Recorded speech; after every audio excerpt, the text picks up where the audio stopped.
From the hot air balloon capital of the world, this is live coverage of the 51st Albuquerque International Balloon Fiesta and the 66th Gordon Bennett Coupe Aeronautique. It's Balloon Fiesta Live, powered by ExxonMobil. And now, direct from the rooftop studio at Balloon Fiesta Park in Albuquerque, New Mexico, here are your hosts, Glen Moyer and Lloyd Jr.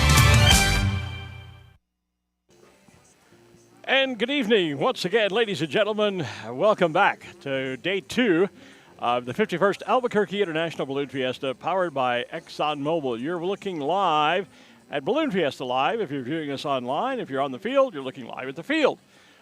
Figure it out. It's not hard. It ain't rocket science. It's hot air ballooning. Ladies and gentlemen, I'm Glen Moyer. With me, as always, my buddy Lloyd Jr.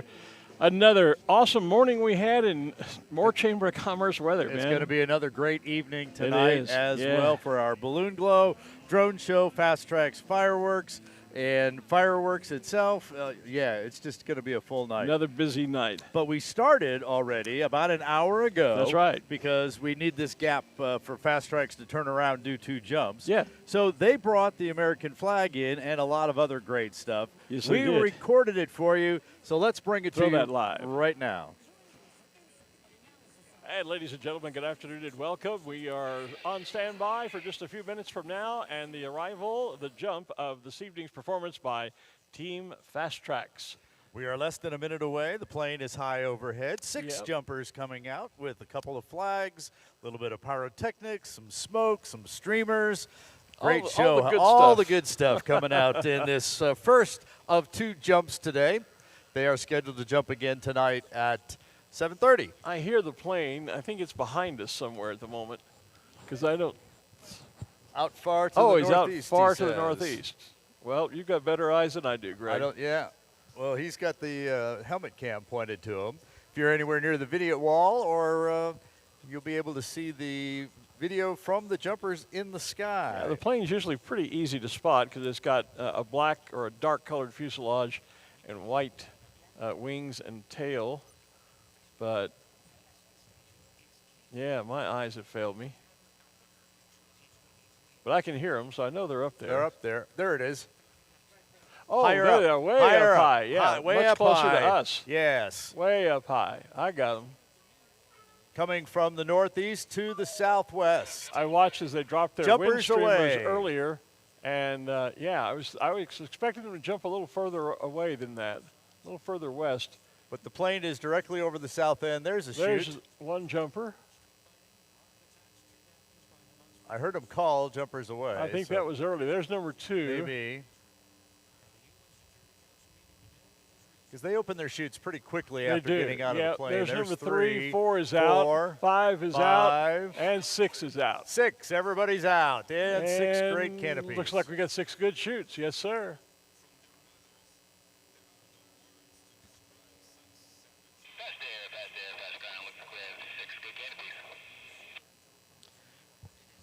Samuel Deeds, the ground coordinator and specialist, confirming the 6 good canopies.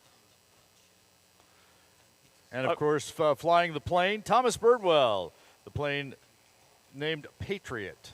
And we'll I'm sure like most any skydiving team, these guys are jumping with both a prime chute and a backup.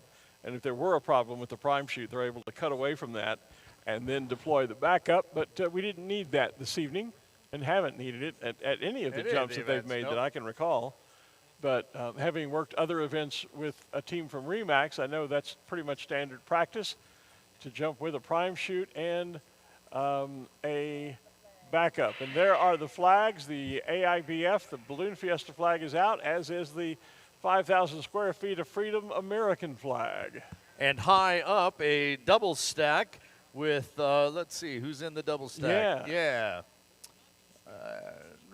Brian and Yulia Pagborn are going to have it in that double stack, or the 2 stack. We should see some smoke from them. Larry Compton is flying that 5,000 square foot of American flag, and Dimitri Dadik is flying the 2,000 square foot Balloon Fiesta flag. And the double stack just broke.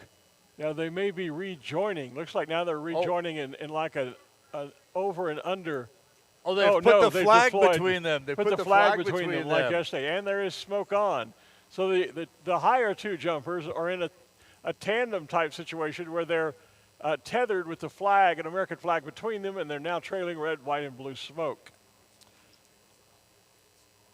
They will eventually break that formation at some point in the flight. As they are coming, they're going to be coming streaming down pretty quickly because they're falling almost vertically with the chutes sideways. Look at this. Which is why spinning as they come down at 90 degrees to each other. And actually, they're tethered together tonight, but there isn't a flag there. I thought we saw one. It was just the smoke between it. Yeah, but look at that. Look how fast they're coming down. That's an e-ticket ride, if ever there was one. They'll break apart, I hope. there it goes. All right. I think when they're falling in that direction, from what I can recall of other skydiving events, they can reach speeds of 120 to like almost 200 miles per hour. Those Ram Air power chutes that are literally wings. They're not your grandfather's old round airborne troop style of parachute. These are actually flying wings and provide great forward lift as well as upward movement.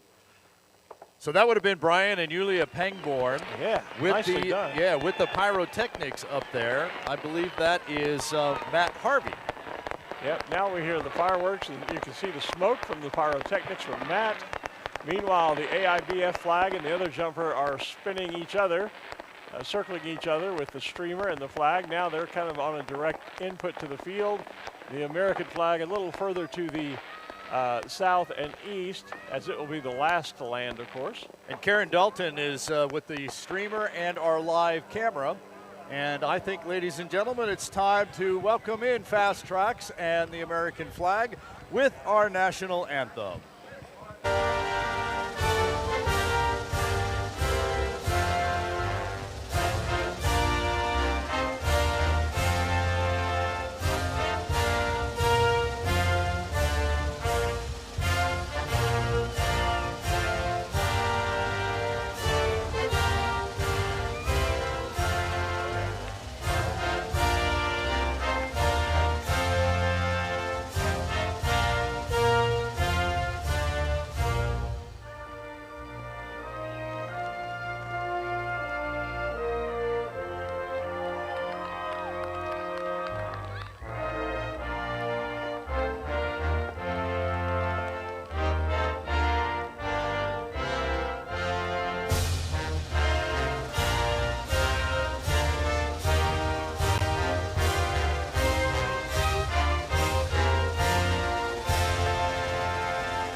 Ladies and gentlemen, Team Fastrax. Well done indeed. Larry Compton, Dimitri Dadik, Matt Harvey, Karen Dalton, Brian and Yulia Pangborn in the plane. Thomas Birdwell, all supported by ground support specialist Samuel Deeds. Again, they'll be back tonight at 7:30 with their pyrotechnic jump. You'll want to be sure and stay around for that. Team Fastrax here at Balloon Fiesta. Now it's time to head down to the Main Street stage. And our entertainment. And you betcha. Yeah. So here is our stage announcer and MC, Mr. Bill Royal. Take it away, Bill.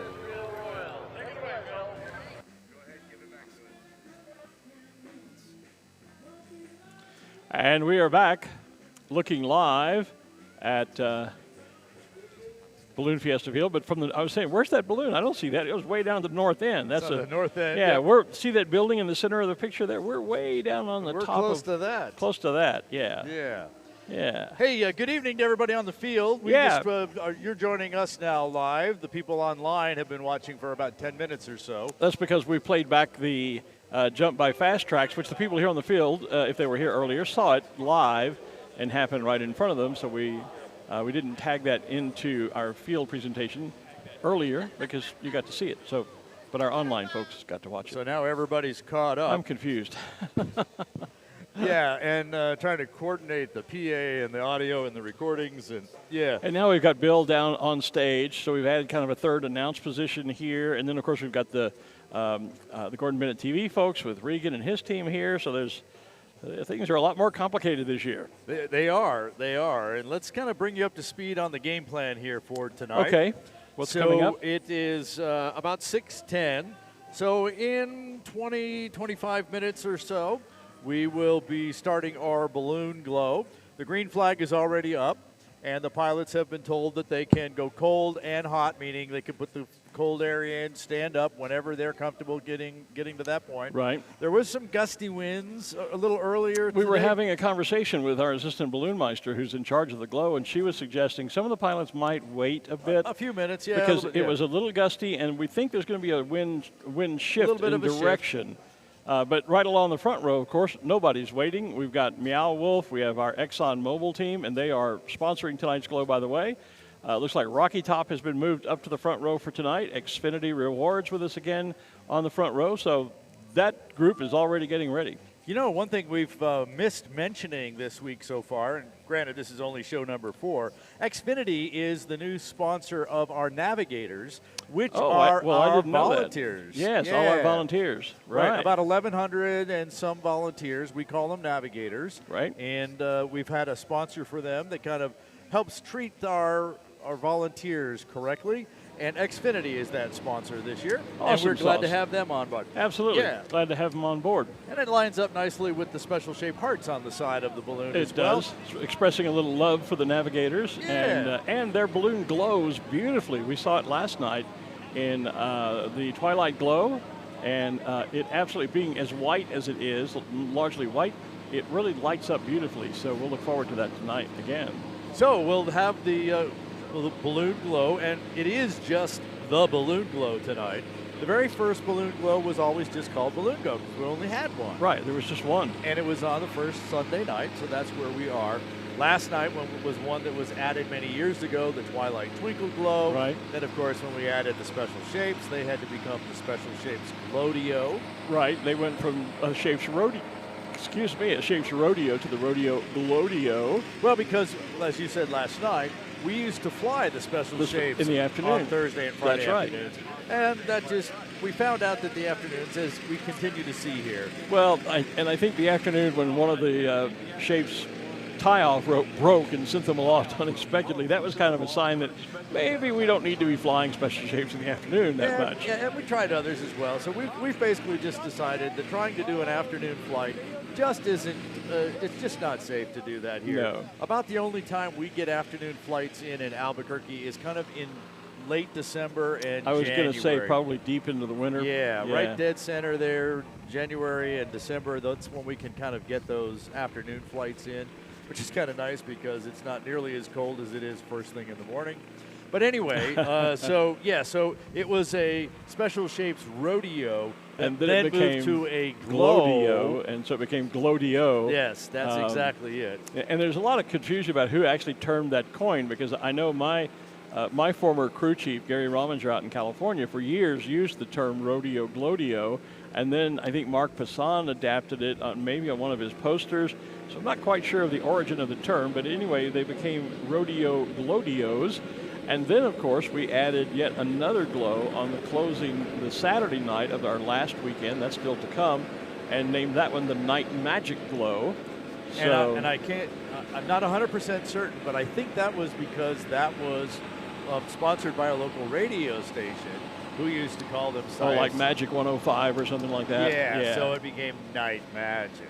Well, and if you talking about stuck, radios, and the name stuck. If you go way back to when I first started out here in the 1990s, one of the local There was radio radio stations used. Yeah, there was radio then. Yeah, there were 2 tin cans strung together with a string.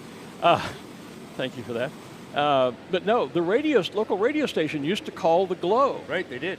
Each of the pilots was given a little transistor radio and a set of earphones to listen to, and so the radio station would play music, and then in between the songs, they would call for the all burns and the flicker burns. Yep. And we were just kind of on hand to go, ooh, look at that, you know. But it was all done via radio. But the interference, the reception, and all of that, and pilots don't listen anyway. That just. I'm glad you said that. Yeah, well, that just didn't work. Because we had them listening last night. Well, let's face it, there's been tremendous improvement to the PA system here in the last few years. because used to they could not hear us out Right, there on the yeah, field. If it- you weren't it- on the outer edge of the field, You didn't hear it. you couldn't hear anything. Yeah, And you're now they can. So that has helped tremendously.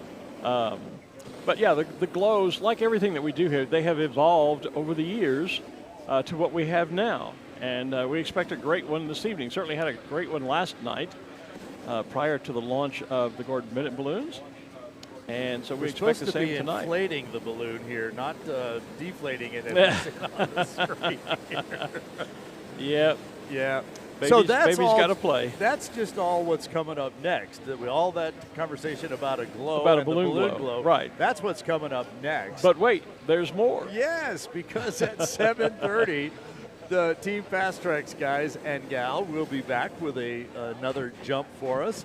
And instead of bringing in the flags, they're going to be in their LED suits, and we'll have pyrotechnics. We didn't have that last night because of the presence of the hydrogen-filled balloons and the hydrogen filling actively going on at that time frame. And so tonight we will see the full effect, not just the lighted suits, but the pyrotechnics. And then we're going to have our evening drone show. that's right, And which is different from the morning show if you've seen that one. Exactly. We've upped the number of drones from 300 last year to 500 this year. And I think you'll enjoy the show tonight. And then at 8 o'clock, we're going to have a dual feature in that we're going to have our fireworks. My turn to get dinner down. Yeah. It's not nice to belch on the radio. There you go. We're going to have our fireworks at 8 o'clock, and we're also going to pick up the live show that our friends at Gordon Bennett TV are going to Regan and Gordon Bennett TV, yeah. Yeah, it'll be time for their update on America's Challenge, or I did it again. On the on Gordon Bennett. 25 years of America's Challenge. Easy mistake to make. Yeah. So we're going to get an update on the Gordon Bennett competitors. At 8 o'clock, they're going to have some new video and conversations and updates on where everybody is, how things are going. Of course, at this point, the last time we saw, most of the balloons were just the other side of Amarillo. And so, and a little bit of different strategies starting to come into play there. Well, they were discussing this morning in some of the analysis the different possibilities. One was basically following sort of the I-40 corridor west to east and ending up around the Atlanta, Georgia area, maybe hooking a little bit up to the north into the Virginias. But then there's another school of thought of turning very rapidly, going far north up into the Great Lakes regions, landing up there, maybe getting into Canada. So it'll be curious to see which teams choose which strategy. And there's also the possibility, as we talked about this morning, someone might try to swing farther south and actually go feet wet out over the Gulf of Mexico and then loop back into hopefully land in Florida. So could be a lot of strategy we'll see playing out. We'll have to see. We'll get that full update again tonight at 8 o'clock Mountain Time, local Albuquerque, New Mexico time. We are getting reports, though, as you know, we have some relatives in the Texas-Oklahoma line. Yes. And we're getting lots of reports from there of friends and neighbors of them starting to spot the balloons that are coming by. So, right, because they are in the Texas Panhandle. They're in that area, and so lots of spots there. Hi, Terry, and thanks for the update. So that's the shout-out to our reporter in that area. So yeah, so they're up there, and of course they are not Chinese spy balloons. So just take great pictures of them, not anything else. But that should be all just fine. Just sending a quick text here. I don't know if you've seen it online. I think Sam Parks, our executive director, posted it. Thomas Hora captured a brilliant picture last night of one of the gas balloons with the sugar skull in the drone. And I said, I need that for Ballooning Magazine. And I just got a text from Thomas saying, send me your email. So we're going to have that photograph coming up in the magazine. Yeah, there's which is cool. Starting Thank to see, you, Thomas. Yeah, from Tomas and from a number of our other photographers. I'm starting to see some really great pictures from last night with the hot air balloons and the gas balloons. And the drones, and of course the glow was a great glow last night.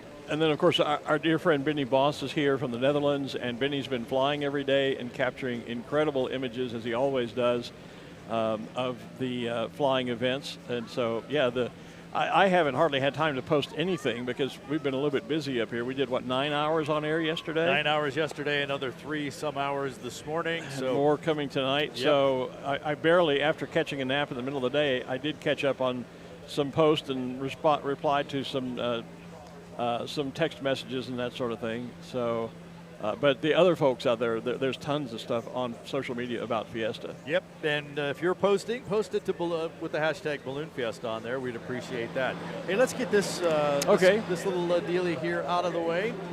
If you've been watching us all along, you know about this, and if you're tuning in for the first time, let us take a moment and tell you about it. Our cool little license plates. Yeah, this is a license plate. This is an actual pattern of license plates that now have been discontinued in New Mexico, but a lot of people have these. They have the whole balloon theme with the Zia balloon. We have made up a number of them that say Balloon Fiesta Live. Actually has our logo down here in the lower right-hand corner as well. Albuquerque International Balloon Fiesta 2023 across the top. And we have a number of these that we are giving away for free. All you have to do to get into the drawing for winning one of these is to scan the QR code that we're going to throw up on the screen in a moment, and you'll be able to put your name and other contact information into that form, and we're going to draw 3 names on every single show to give those away. Now, if you can't see the QR code because you're on the field or we don't get it up on the screen. There it comes. There it comes. There I knew it it would come. If you miss that, you don't have your phone handy, you don't want to switch to the camera to do that, you can always go to balloonfiesta.com, click on the Balloon Fiesta Live page. There is a link there. Again, you put in your name and other contact information. We ask a few other optional questions, getting some really great feedback in the comments there. Good. You know? And somebody actually said the thing they liked best about Balloon Fiesta Live was Glen. God bless them. Yeah, and then I noticed it was I noticed it was your brother. Oh well. I'm surprised it was him and not my sister, but well, you know. Yeah, she'll probably do hers now. I'm sure she will. Yeah, so go ahead and get yourself signed up for our giveaway. Later tonight, we'll pull 3 more names and let you know who the latest set of winners are. You don't need to be present. In fact, I won't even contact you until after Balloon Fiesta to make arrangements for you to pick it up if you live in the local area, or I'll mail it to you if you don't. Art's a little busy as the executive producer of our show here, coordinating all these new events that we have going on and different feeds that we're working with people. So he can't really be making runs to the post office. And by the way, please do register only once. Once you have registered, you're in for all of the drawings. If you're registering multiple times, we will just simply go through and pull your duplicate registrations out because you're just muddying up the work. So please, once you've registered, you're in for all the drawings all the way to the end of Balloon Fiesta. So you only need to do it once, and then you're in with a chance to win. Yeah, if you want to increase your chances of winning, get in tonight. Yeah, because there's more drawing opportunities. Right, yeah, the earlier you're in, exactly, the earlier you're in, the more chances you have. But don't go in and register 15 or 20 times. Nope. Because I have a way to remove We'll the just go in and duplicates. take those out, and you're just wasting our time and your own, so don't do that. The other way to get in immediately is just like show up and come up to the rooftop studio, and you never can tell. Oh, great. Now we'll have a horde of people downstairs going, I want in. I'm gonna point them to your car where you have one already, and you can decide who to give that one to. Well, fortunately, mine is inside the car in the windshield. Please don't break the windshield.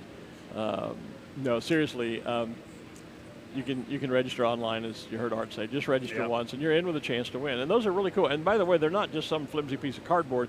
These are metal, and they're well printed, and you can actually apply them on the front of your car if your state doesn't require a front license plate.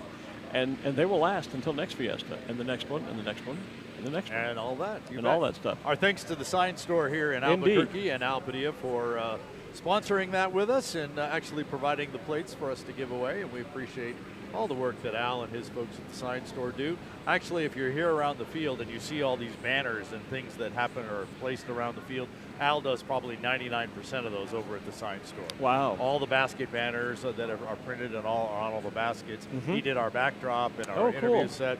So, yeah, a great guy to work with, Alpady, over at the sign store. If you have sign store needs and you're in the local area, stop by and tell Al you heard about it on Balloon Fiesta Live.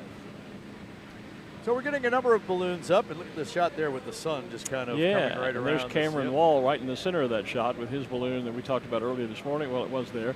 That has the beautiful artwork that was created from his grandmother's watercolor paintings. That's quite unique. One of those, that was a very early model of that new process that many of the manufacturers have, where they can actually print digital images onto white fabric and then create the balloon out of that. By the way, in all the discussion we talked about balloon glow, this is, as you said, this one doesn't have a name. It's not the Twilight Magic or Twilight Twinkle. It's not Night Magic. It's just the balloon glow. And just to carry on, our producer, our director, Gary was up here and he said, "You mean it's not Balloon the Glow?" You know, we make that point about Smokey Bear. It's not Smokey the Bear. It's Smokey not Bear. The bear. You know, or Santa Claus, not Santa the Claus. So this is not Balloon the Glow. It's just the Balloon Glow. Roadrunner's joining us right here on the front row. Just saw them inflating. That's cool. Yeah. The Coyote Roadrunner balloon. I'm just going to jump back to the printed thing. Okay. You know, Jonathan Wolf worked a great deal with Kubitschek to kind of help them get that printing process together. Right. With his fractal balloons. Yeah. One of the things that I didn't even think about, though, is when you have a regular balloon and you get a little hole or a little burn and you need a repair, you go find a piece of fabric that matches that color and you put it on there. And okay, so maybe it's faded a little bit. There's a little piece like that. I know where you're going. Think about having to replace something on one of the printed balloons. Yes. You can't just go put a patch on there. No. So every one of the panels has got a number on it. Right. It's all number key coded to this part of the image that is printed on it so that it can be reproduced. Exactly. So now you go back to Kubitschek or whoever the manufacturer printer was. Right. And you say, I need a new panel 34A or whatever it is, and they print the whole panel and you replace that. Right. So yeah, a lot more to fixing a balloon that is printed that way, so you need to be a lot more careful with it. And I can appreciate that because with my first balloon, Yellow Rose, excuse me, the first time we actually tore it on its 1 year anniversary. I had done a perfect flight. We had a box. I was living out in California at the time, had a box, landed there. My crew chief, anyway, the lady who was part of my crew had made a birthday cake for the balloon, and we were going to this big tailgate celebration. And as we were packing up the balloon, I'm down at the basket. My crew chief actually was up at the top, and we always pulled the top back up into the top of the balloon before packing it up. And all of a sudden I hear, "Rip," and I'm going, stop. And the fabric had gotten caught up in the pulley that operates the parachute top and tore it. And so anyway, the moral of the story is I didn't want to put a patch because the balloon still looked brand new. It was only a year old. So I insisted the repair station replace the entire panel as opposed to just put a patch over the tear part. We're getting a great view inside one of those three-corner baskets, a Barnes, Firefly, Balloon Works. Pick whatever name you like. They kind of changed the names there. And we started off by seeing the dashboard there. We saw the vertical speed indicator. And then we went by the temperature deal, and I said, why are we not seeing a temperature? Then I realized those ropes that are hanging down the side. Those are the... Yeah, those are what's no going to envelope connect it. above There's no envelope up there. Yeah, you're just looking at an empty so basket. They're not going up and down. Those are the required instruments, or some of the required instruments that you need in a balloon. You don't have that whole big dashboard there. There's the more modern, high-tech electronic version. Yep. And so that would tell you, again, also how fast you're going to go up and down, the temperature at the top of the balloon. And that's Dale Wong. Hey, Dale. Oh, yeah, it sure is. I don't know if he knows he's on camera, but... Yeah, they can wave at him and say that. So, there he's waving. There's he's waving. Dale Wong out of Rancho Cucamonga, California. So that one little box now gives you everything you need to know. Right. In fact, I don't know if that's the newest version of the Flytech. Flytech just added a GPS recording in there so you can record your track. And so, there's all kinds of advancements. Well, I got to test fly one of the original Digitool instruments. Oh, did you? Yeah, we did a thing with them through the magazine, and it had the annoying thing that got to me is I had to figure out how to turn it off because as you were ascending or descending, you could preset levels. Like I don't want to go faster than 200 feet per minute, and if you were, then it would go beep, beep, beep, beep, beep. You know, it was like, shut that noise off. Yeah. But the new electronic instruments are certainly vastly improved over what you and I probably started with, which was the old, I can't think of the name of it now, but it was black. Ball instrument. Yeah, the ball instrument. Yes, thank you. Yeah. Yeah, which was all basically analog. Analog. Yeah, I was trying to say anatomical. It's not anatomical. But analog, thank you again. Yeah. I thought since I'd gotten some sleep, my brain would work better, but apparently it doesn't. So there's a great shot of the Roadrunner on the other side of the Coyote Roadrunner balloon. That's a shot of the Coyote. It's not a shot of the Roadrunner. The Roadrunner is on the other side. Well, yes, but that's the Coyote. Didn't I say that? No, you said there's a great shot of the Roadrunner. Well, okay. That's a great shot of the Coyote. Or the Roadrunner Coyote balloon, if you want to put it that way. Okay. Yeah. You know what I mean. I know what you're Because I'm looking at the feet of the Roadrunner looking at me. I know where you're going, what you're saying, but I'm just, being pedantic about it for the crowd's sake. Yeah. So we talked a little bit about that this morning. That balloon built by Barbara Fricke and Peter Cuneo, and Judy Nakamura has joined in as the third partner in that balloon. Since Barbara and Peter are off somewhere around Amarillo or farther east in Texas on our Gordon Bennett gas balloon flight, Judy Nakamura has what we call Spirits in the Sky is the name of the Roadrunner Coyote balloon. And the idea here is that it's been 50 years since Sid Cutter basically brought that balloon and brought it up for the first World Championships here in Albuquerque back in 1973. 1 year after the very first. There's Judy getting ready to actually put the heat to the balloon and stand it up. So we can just kind of watch and see how she does. Yeah. We'll put the pressure on Judy. Yeah, no pressure, Judy. You're live on the air in front of millions of people worldwide. Judy, the president of the board of directors here at the Albuquerque International. For goodness sake, don't burn the thing, will you? She is also a retired Supreme Court Justice of the Supreme Court of New Mexico. Telling everybody that we're ready, making sure everything is. Sure they back off the fan. Back off. So hold them up. There's the heat. Get blown out to the fabric. Two people holding the throat open nice and wide. Kind of a little puff to kind of let the heat get in there. Yep. And then she'll go full on burner and it will stand up. Just motion to cut the fan. So there's enough heat in the balloon now that it will carry itself upright, and she continues to put heat into the envelope, heating the air inside and causing the hot air to rise, giving a little assist in lifting the basket up. The envelope itself will lift the basket eventually. All by itself. But sometimes with the basket, it helps for the aiming of the burner. Exactly. Yeah, to help hold the basket up as the balloon is just coming up. Just kind of help guide it. Yep. Crew coming on board to help guide the balloon up, and nicely done. No rips, no tears, no errors.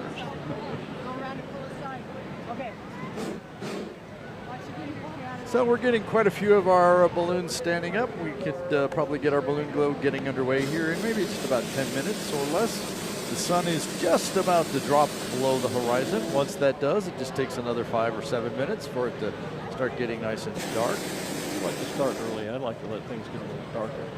I do, but hey, the glow is already on in the YouTube chat. In fact, before we started, people were people were already flaming the chat and getting ready to get their flame emojis going. We appreciate that you are participating with us. My Facebook crowd is a little slower than that. They're kind of they're probably reflective of me. We're a little slower catching on to things. They'll be doing some flame emojis once we get the glow started, but they haven't jumped the gun. They're like me. They like to wait and let it get a little bit darker. Yeah. Yeah. Well, just a lot of practice and making sure everybody's ready to go. It's kind of like going through the checklist, making sure that you're ready. You know what the emoji is, and of course, last year we've got those twinkle burns in there as well, and Kyle has already put some of those in there for us. So. And what a great crowd we have out here again tonight. Yeah, and of course for us it's hard to see how ready the balloons are further down the field. Now that the front two rows, A and B, are pretty much stood up, our view down the field, see, if you look from the north end, there's still an awful lot of balloons that are just cold inflating, so we've got quite a few yet to get ready. I do have a little bit of alleyway that I can see through tonight. Well, I can see through to about, I don't know, several rows back. It's blue and silver and white checkered, and I know the balloon. I just can't bring the name of it. Are you talking about Never Forget? Or are you thinking farther back? No, it's further back. Because I see Remax back through there. It's back behind the Remax balloon. Remax, another 2 or 3 rows behind the Remax balloon. See the blue and white. Kind of blue and white and yellow. Yeah. I wonder if that's the Freedom Racer. That might be. Yeah. Again, I know the balloon. I just can't see enough of it to be sure that I know which one it is. One of the questions in the Facebook group, you can answer this, is how do they select which balloons are in the glow? Because not every pilot is in all of the glows or any of the glows. So when the pilots actually apply to come to Balloon Fiesta, it's an invitation. So we send out a number of invitations. When you put your application in, you're asked what other things besides the flights in the morning you would like to participate in. Okay. So pilots can basically choose what they'd like to go to, and we attempt to honor that request and put people on the Night Magic Glow or the Twilight Twinkle or the Balloon Glow. We attempt to do that. This one always has the most demand to be in, and it's also our biggest one. So if it got to be everybody wants to do one, you might get assigned to a different one. Right. Or if, like on the final Saturday night, no one wanted to do it, there would simply be There'd be who some would be people assigned assigned. Yeah, said you will do it. Yeah. So, but we've never had that situation. Yeah, we have plenty of pilots. It's kind of like we love to fly the balloons, but we love to show off the balloons. And since we can't fly at night, let's stand them up. Absolutely. Let's stand them up and do a balloon glow. Yeah. So, so basically pilot gets to choose for the most part which ones they want to be here. Okay. And then you get Dos Equis and Meow Wolf and ExxonMobil and Xfinity rewards. All of those corporate, they're going to want to be here. Sponsor balloons and corporate balloons, and they're naturally going to want to be in front of the crowds that we draw here. And we give them a prime spot down here on row Absolutely. A. Yep, right in front of Corporate Village and our sponsor Hospitality. Did you tell me you were watching the Cowboy game earlier? No, they're played tonight, and so I'm hoping to catch some of it after we're done. Okay. Because I expect, I should say I'm hoping, I'd like to see it, but I expect the Cowboys are going to get, what beat out of them. Well, they're starting to post the scores over here. I don't know if we should pass these well, along. you can pass them to me without passing them on to the... It must be early in the game. I mean, it's only 7-zip so far. In favor of whom? Well, you already said who was going to lose. Well, that doesn't mean they might not score early. No, it didn't. Okay. All right, so set the tone for the night. The Cowboys are already behind. I think that's the game that Crystal Ciarza is at.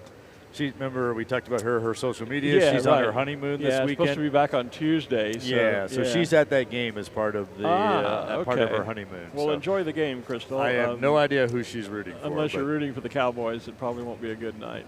Tall Steve has stood up out there at the north end. We see on our north camera. I was trying to, I had a bunch of WhatsApp messages from our friend Andrew Holly with the Longleat crew and all the Sky Safari balloon. Yeah, that's the Freedom Racer balloon that we were seeing. There it is on the screen. See the blue and white and silver checkerboard and the little bit of yellow you saw in it? Yes. Colin McClung flies that balloon. Yeah, right there with Chris Sabia and Spot the Wonder.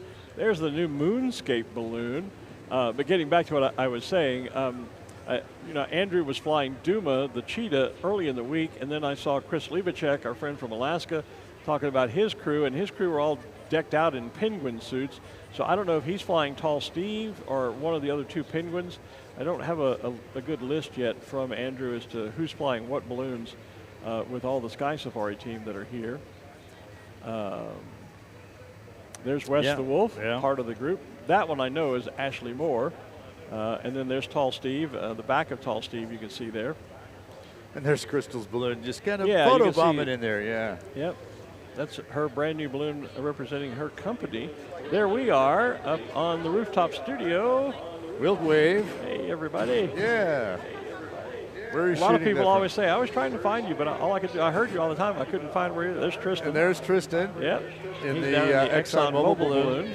Hey, Tristan, where's the newly engaged couple? Are they the ones in the basket? The ones in the basket, yeah. All right. Hey, congratulations. Absolutely. Thanks for sharing that with the world this morning.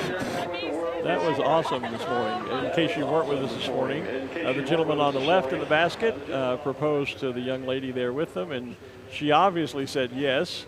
And they're still smiling. And they're still smiling. So they're off to a good start in their new life together as fiancé and fiancée. Yeah, is that how? Fiancé and fiancée, or proposer and proposee, or I'm not sure. Anyway, but we're excited I'll for stick them. with the happy couple. Yeah, the happy couple, that works. And so the best of everything to them, and for a long and happy life together, we hope.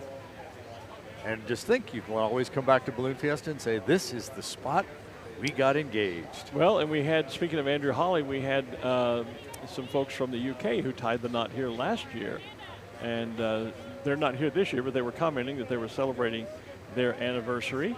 We were talking earlier about pictures. I saw some wedding pictures from yesterday out here as well. Oh, yeah? And in fact, I heard that there was also supposed to be another proposal yesterday morning at another balloon.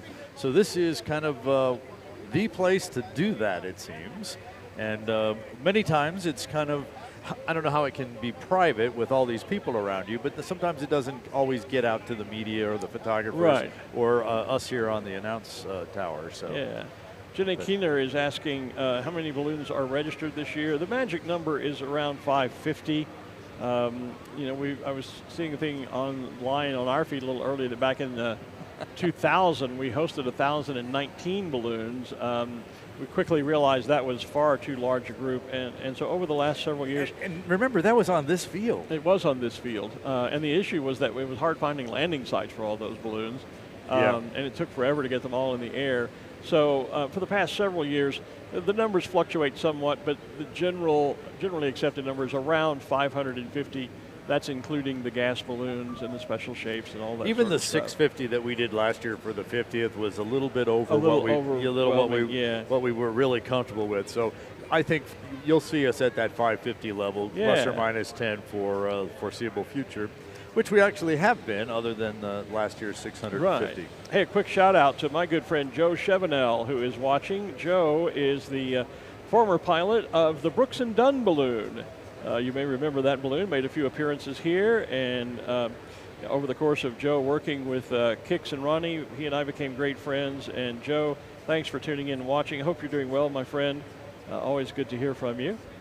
He lives up in the frozen Northeast, up in the Maine area, I believe.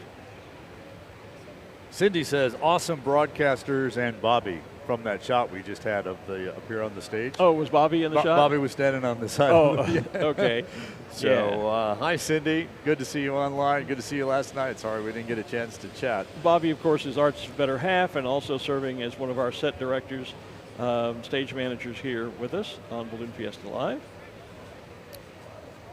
As is Greg, who is our culinary expert. I didn't know he had a culinary degree. He's promised to bring me some of his homemade green chili stew later this week. Oh. Looking forward to that. And sharing the recipe with me so I can go home and make some of that stuff in Louisiana. And our third assistant up here, Orly Fisher, will be back to work tomorrow. Okay. Her son just graduated as an Air Force pilot and will be moving on to learning to train to fly jets. Now that he has passed and graduated from flight school and has his wings. So she's been gone for the last couple of days at that exciting event. Good morning, aviators. I will be your instructor. There you go. Remember that line from the new Maverick? There you go. The new Top Gun? Yeah. Oh, GT says he proposed to his wife in Happy Jack over at Fiesta Field back in 1987. Oh, goodness. So this is not a new tradition. It's definitely there. Yeah. There's one of our new special shapes on screen, the green elephant. I think it was KRQE did a story earlier this week on some of the special shapes, and they mentioned that Balloon Fiesta is the only place where you can see a giant green elephant. And I said, thank goodness. It's good they didn't build it in pink. We don't want to go there, but there it is.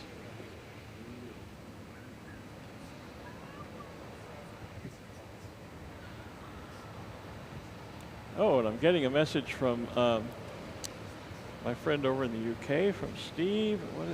He was just saying? This is the Steve, not the tall Steve. Okay, here's a rundown on the pilots. Tall Steve is Jeff Bennett. Puddles is Chris Liebacek. Splash is Johnny Hodge. The Panther is Art Hodge. Adelaide is Ben Alford.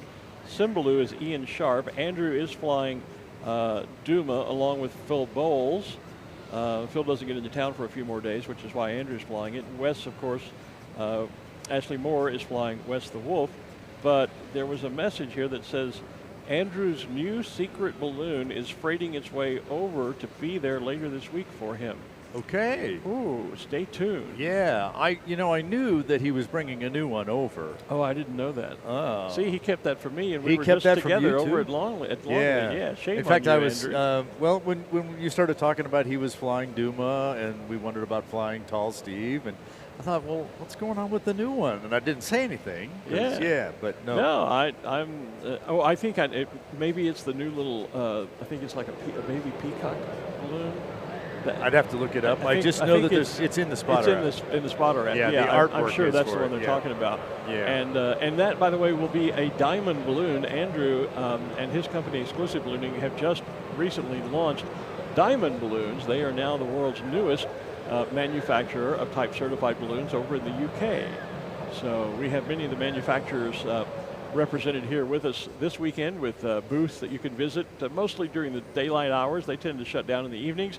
But Ultra Magic, Kubitschek, Thunder and Colt, they haven't been around for a while. Cameron Balloons and Lindstrand, those are the others that are here. So I don't think Diamond will have a booth on field, but we do have some of their balloons flying with us, and I suspect Andrew's new one will be a Diamond creation. We can make space for his booth for next year. I'm sure we can, and I would encourage him to do that. We're going to give a couple more balloons the opportunity to stand up here. We're going to get our balloon glow underway in about 5 minutes or less. All right. Got a couple more that are still in the last phases of standing up, and then we'll get started in about 5 minutes or less, pilots. And so I just gave them a little update, as well as you. We're waiting just for a couple more to stand up in there, and it's getting a little more darker, so it is now. Now it's getting there. Yeah. Well, we can start to see see we can see the flames. We can start to see some light inside the balloon when they put heat in, just to keep the balloon upright and standing upright. And I'm looking at the flags on the side, and just as predicted, things have calmed down. The balloon's down here on this end, basically stable. And so, we're in for a great night. A quick message back to Steve over in the UK. If you're helping to ship the balloon, throw a couple of ciders in the cart, will you? He and I have a favorite cider that we share when I'm over there, and I haven't had a chance to find any. Yeah, I said 5 minutes, and 5 minutes got re-chatted here, but then everybody did their own. Those folks, burn. they started counting down to the glow a half hour ago on your. They were counting down to the show. I know. That's 30 minutes before the show, and of course we don't get to the glow till 30, 40 minutes. Folks are a bit weird over there. No, they're just really into it. I guess they are. They really are. Yeah. Yeah. And, hey, we are glad for it. I've been kind of starting to track the numbers over our shows, and I think our numbers are up pretty good over previous years. So it's really great to see all of you tuning in and joining our Balloon Fiesta live streams over these years. This is year number 7 for us. Can you believe that? I cannot. It does seem a little strange. I remember when we auditioned you to take Tom Rutherford's place on Tom's retirement. And that was the year before we did that was this. The year before we started. That's when we were just announcers on the PA system. So... yeah, 7 years of Balloon Fiesta Live. That's pretty hard to believe. And we were talking about the printed balloons. There's one of the fractals. One of the fractal balloons. You're right. Get my little whistle wet here as we get all wrapped up and get ready. Yeah, we've been enjoying some Coke Zero up here. We have a Coca-Cola balloon out there. It's been with us most of the week so far. Here's an update from Steve. Maybe he is shipping me some cider. Let's find out. Let's see. What does he have to say here? Where did it go, Steve? There we go. Lorna, our unborn child, and I are watching and listening in bed. I'll ask Lisa to see if she can find some ciders for you. Yeah, do that, Steve, and hope all goes well with Lorna and her birth. And wonderful to know that you guys are watching over there. So cheers to all of the Longleat and the Exclusive Ballooning team that are not here with us at Fiesta but are overseas tuning in. Miss you guys already. Can't wait to come back and see you next year. Cookie Girl Forever says she loves hot air balloons, but she's not going up in them. She's scared of heights. You would be surprised how many pilots are scared of heights. And the idea is that because they are in control of the height and going up and down, that allows them to kind of get over that fear. The other thing people don't really realize about being up in a balloon is once you're moving along in the wind, you are part of the wind, so you don't feel that motion. You have to kind of look at the ground to actually see that happen. So, being up in a balloon is something that I don't think is scary. And for the most part, once you get up there, it may seem scary. Once you're up there, it's usually. I've flown a couple of people who were scared of heights, and most of them were not. In fact, one lady my crew chief's daughter, we got about 3 feet off the ground, and it was no, put me down, put me down, put me down. Yeah. And she just wasn't going to do it. Here's a great story. There are a few of those, but most people. Yeah, but most people. Yeah, they get past that. Yeah, because you're not connected to the ground, and most people who are afraid of heights don't like ladders and glass elevators and things like that. Let's see. Here is a really neat story. Debbie Lynn says, my dad, Harvey Royal, and I are here for the first time. He is 86 years old and was a balloon pilot in the 1980s, but never made it to Albuquerque. So they are fulfilling a bucket list item for the two of them to be here, so please give them a shout out. So Harvey Royal and Debbie Lynn, thank you for being here. Here is your shout out, and God bless you. Glad you finally did get to make it to Albuquerque, Harvey, even if only here to watch others fly their balloons. So you know what? In honor of them, I think it's time to start the balloon glow. I would say we're getting on toward that time, yeah. We're there. So let's get started with an all burn. Let's get our balloon glow started with an all burn, please. We're going to count it down from 5 tonight. We're going to start at 5, and we're going to count down from there. So here we go. It's going to be an all burn. 5, 4, 3, 2, 1, all burn. Light them up.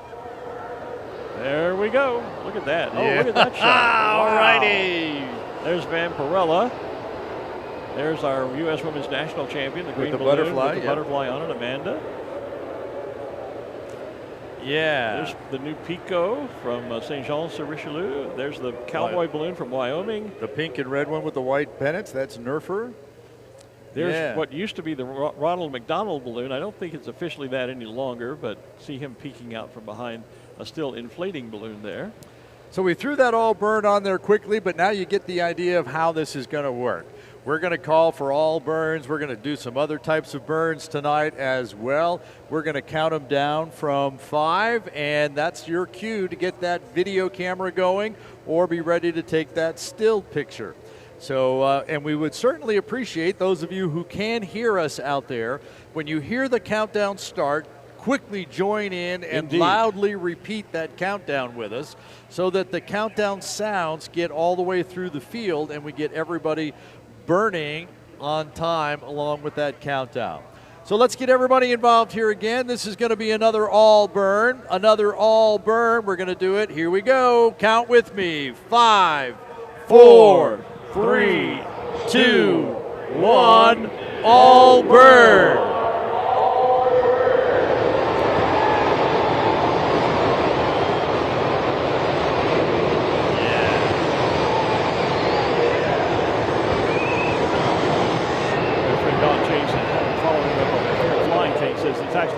You're actually dealing with 2 different fears. One is the fear of height. The other is the fear of falling. Fear of falling, you can be in a high place, and if you feel secure, you're okay. But if you're at the edge of a roof or some other place, that fear of falling kicks in. It's not so much a fear of heights. Sure. So in a balloon, since you would be secure in a basket, that fear would essentially usually go away for most people. Just kind of gets simplified all, and everything lumps into the fear of heights piece. But exactly. Don's right. Don's right. Don's absolutely correct. Yep. Thank you for that, Don. You bet. That was really cool. That was fun. That was fun. Boy, Meow Wolf just glows so wonderfully, and the artwork on that balloon is just so incredible. And with our cameras on all the balloons, we're getting a great glow here We tonight. absolutely are, yeah. Yeah. So we give them just a little bit of time to cool off. Yeah, since the balloons don't fly, we can't just say, burn, burn, burn, burn, burn, because then they'll put so much heat in the balloons that the balloon is going to want to lift, which they can't do at night. We're not set up for that. And they would either have to vent hard to let a lot of that heat go, or what we try to do is allow just a bit of time in between the all burns and the flicker burns and that sort of thing, so that heat kind of dissipates and it doesn't all build up at one time in the balloon as if you would do when you were trying to launch. Mm-hmm. But I think we've cooled here enough so we can do ourselves another all burn. Yes, we can. Well, go ahead. All right, here we go. Another all burn, please, in 5, 4, 3, 2, 1. All burn.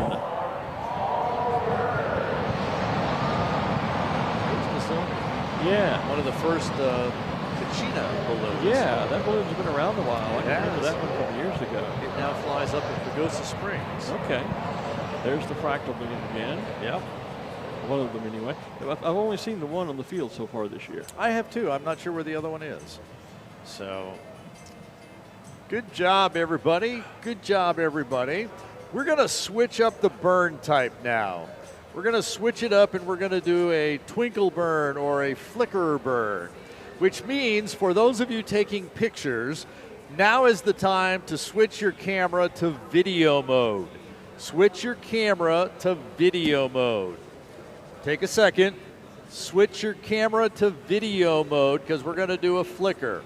Video mode for a flicker. Give you a second to get it. And if you're not familiar with the flicker burn, what happens is the pilots, it's a quick off, on, oh, off, you're on, gonna off, on, you're going to give it away? Well, I'm going to explain why they should be shooting video and not a still shot. Oh, man, You're I was making going a to big deal out of surprise them. I'm sorry. Do you want me to leave? I can go home and get a nap again. No, you'll go home and watch the football game. I will. I'll know. go watch the Cowboys get the you-know-what beat out of them tonight. All right, for the video. All right. For a video, this is a flicker burn. A flicker burn for video in 5, 4, 3, 2, 1. Flicker. Twinkle. Whatever.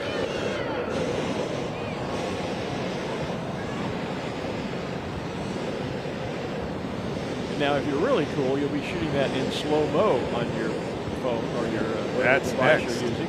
That's next. Yeah. Because it makes a really cool. See, and that's where I thought you were going. No, not quite. No, not quite. Yeah, so. Got to get the video so you have that one. Yeah. Yeah, I saw Just Fun Cat in there. Another one of those white balloons that really lights up nicely on a globe. I videoed one of the flicker burns last night and created a reel out of it on Facebook. And last time I looked, it had over 100 views this morning. People seeing that. Didn't do it in slow-mo because I couldn't find the slow-mo control on my iPhone. I still haven't found it. Go ahead and take a second and check out that video you just recorded. See how cool that's going to be. And then you can do like Glen did and post it on social media. That's right. Hashtag Balloon Fiesta. And let the world see what you are enjoying here tonight at the Albuquerque International Balloon Fiesta. If I can get back to our feed. Yeah. I'm using my phone for too many things at the same time. Is Ruth Lind there? Colby Jones just says no. Sadly, Ruth is not with us, and we wished her well. I hope she's doing better. We're missing her greatly as our field reporter. And of course, I'm sure she's disappointed because she was to be the command post director for the Gordon Bennett flight. Yep. As she always is for the American Challenge race. But Ruth is not able to be with us, and we wish her the very best. Let's do another flicker burn, please. Let's do another flicker. So again, this is a good video time or even a slow-mo video time. We're going to do a flicker for a video and slow-mo video. Let's go in 5, 4, 3, 2, 1, flicker.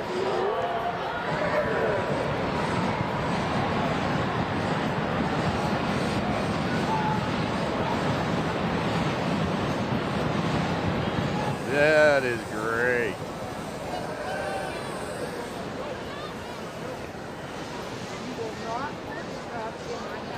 Great job. That was a great one. All right, good job. Good job. So again, we'll let things cool off just a little bit.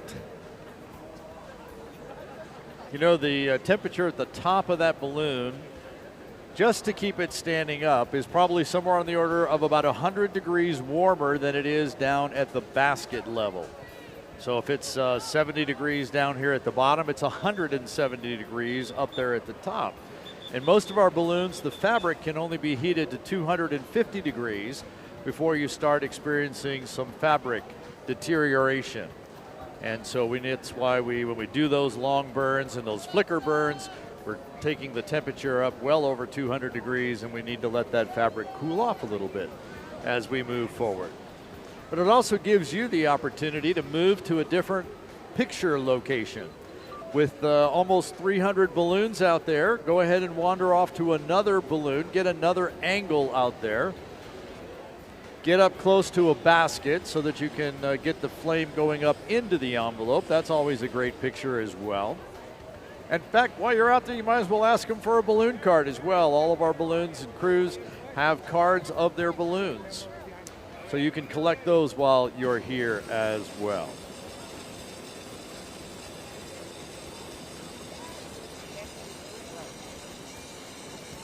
I think we can do another all burn now, please. Another all burn. All burn. Here we go. Count with me, everybody. 5, 4, 3, 2, 1. All burn. I was Googling to figure out where the slow-mo is on my phone. I just found it. So now I'm ready for the next one. Okay, we'll get you one here. Yeah, I'll have to get one of those tonight. Yeah. Sorry, so I was preoccupied there playing.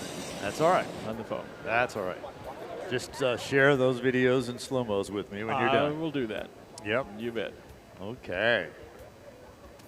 Tonight is the ExxonMobil Balloon Glow, by the way, so thank you to ExxonMobil. We are Balloon Fiesta and Balloon Fiesta Live are powered by ExxonMobil.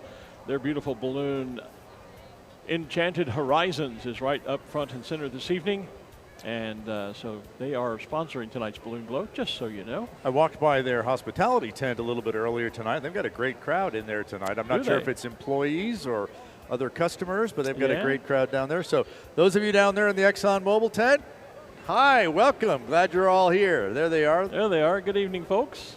And the ExxonMobil folks were kind enough this morning. I think they ended up with some extra food, and they shared that with the Balloon Fiesta Live crew, our Windfire Productions team. That was great. So that was nice for them. I did get one of those, yeah. Yeah, that apple fritter was quite a nice little treat.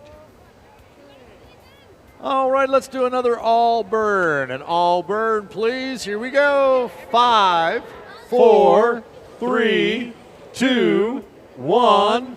All burn. There's a group taking a nice group selfie. There you go. Lots of that probably going on down there this evening. And if not, you should be. Absolutely. And then posting it to your social media channels with the hashtag Balloon Fiesta so that everyone can find it and see it and enjoy it. Yeah. Speaking of what you should be doing out there, yes, I think with all the people that have cell phones out there, oh Lord, here it comes. We're going to do this. Yeah, we're going to. Yeah. If so you are we going to have them twinkle their cell phones? Nope. It's going to be an all burn and all light up. So what I'd like you to do with your cell phones, I'd like you to find where the flashlight is. And if you can't find the flashlight, don't take the time to do an internet search. Just get ready to turn on the screen. So don't turn it on yet, because I want you to turn it on when we get to the all burn mark. So we're going to do an all burn with the balloons, and all the cell phones need to light up with flashlights or screens or whatever you can make your light happen. So this is going to be an all burn and an all cell phone glow.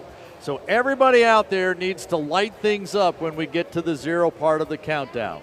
All burn, all cell phones. Everybody ready? Here we go. 5, 4, 3, 2, 1.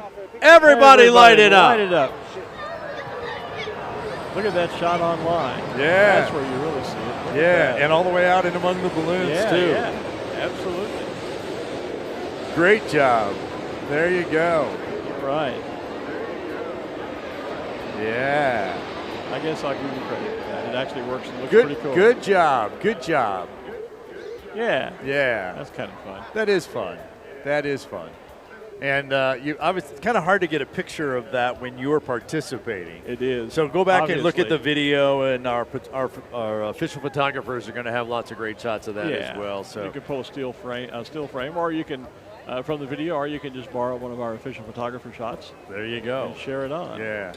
Look at the crowd out there. Look at that. Tonight. That's a great crowd out there. So, yep. And our balloons are all doing a great job of glowing here tonight. You guys are doing a great job of helping us get it off. Our retired executive director, Paul Smith, and the Krispy Kreme balloon, that orange and red and yellow balloon there. Just a short distance across from Vampirella. Yeah. Paul has, we jokingly put a rookie stripe on Paul for the weekend. First time he's been able to fly at Fiesta for a number of years, because he was 26 years doing executive stuff. He has. How about, are you ready for your slow-mo? I've got slow-mo queued up. I am rocking and rolling and ready to go. So we're going to do a flicker, and this is going to be for the slow-mo video. So set your cameras to slow-mo. I'll give you a moment to set your cameras to slow-mo. When you get them set to slow-mo, we're going to do a flicker burn, and you're going to love the effect. I guarantee it. All right, everybody's ready for a slow-mo video. Here we go with the flicker burn for the slow-mo video. Count it with me. 5, 4, 3, 2, 1, flicker.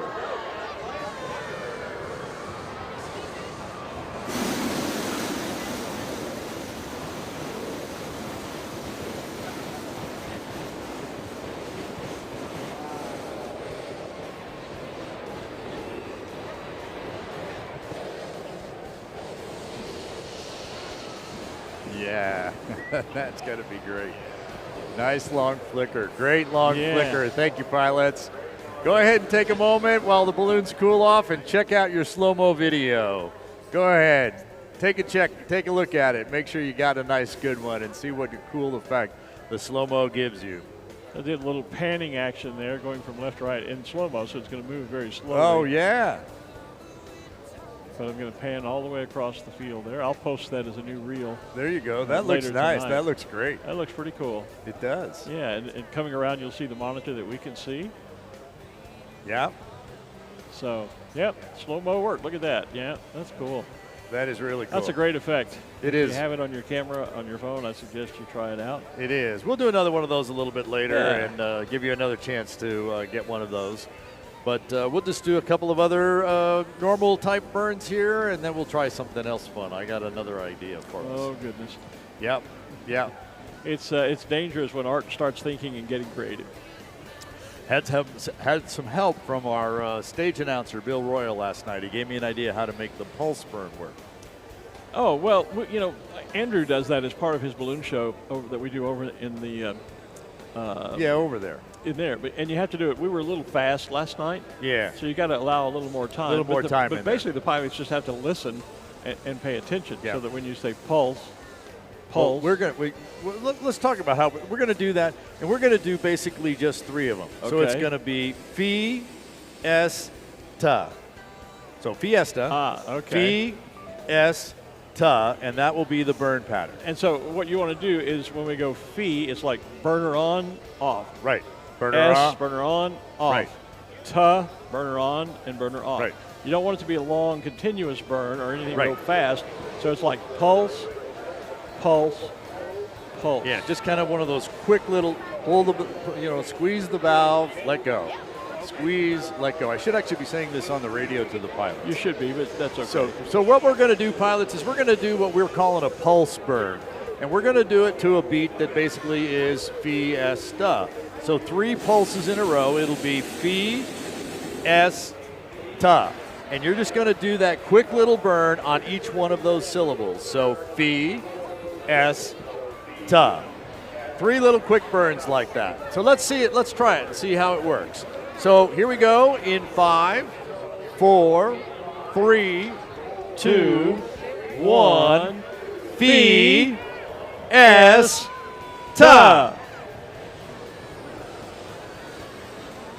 Not everybody got the message, but it worked pretty well, especially along the front row here. Yeah, so we'll do it. We'll just do the 3, and then we'll stop. We'll see if we can, and then we'll just pick it up again. Yeah, so you want to do on, off, on, off, on, off, and then stay off for a couple minutes. Just 3 of them. Just 3 of them. One time through the word Fiesta. Here we go in 5, 4, 3, 2, 1. Fiesta.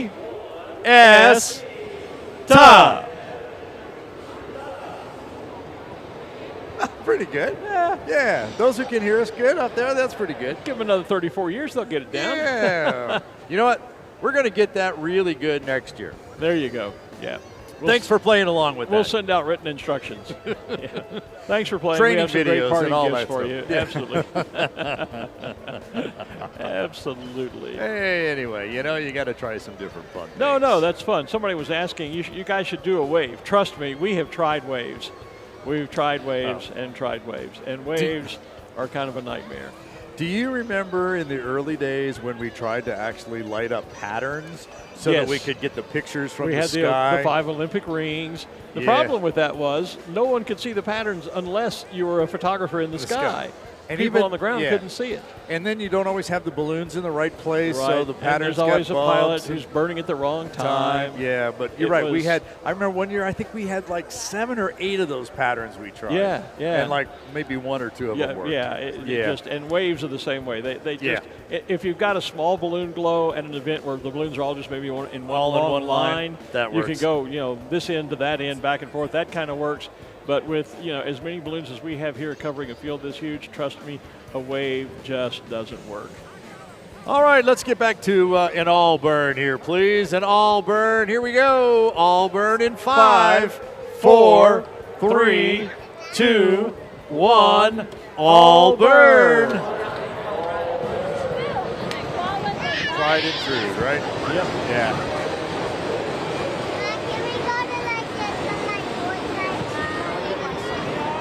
Hard to mess up an all burn. It really is. That looks great. Yeah. It seems like everybody's kind of glowing nicely tonight too. Yeah. Every balloon is lighting up nice. Yep. Rocky Top is lighting up for us here on the south end of the field. Yeah, Mark Yoakum showing off for us, Mark. Exxon Mobil, of course. Tristan McLean. There's Meow Wolf all along the our front corporate row here in front of all the sponsor hospitality. There goes Xfinity.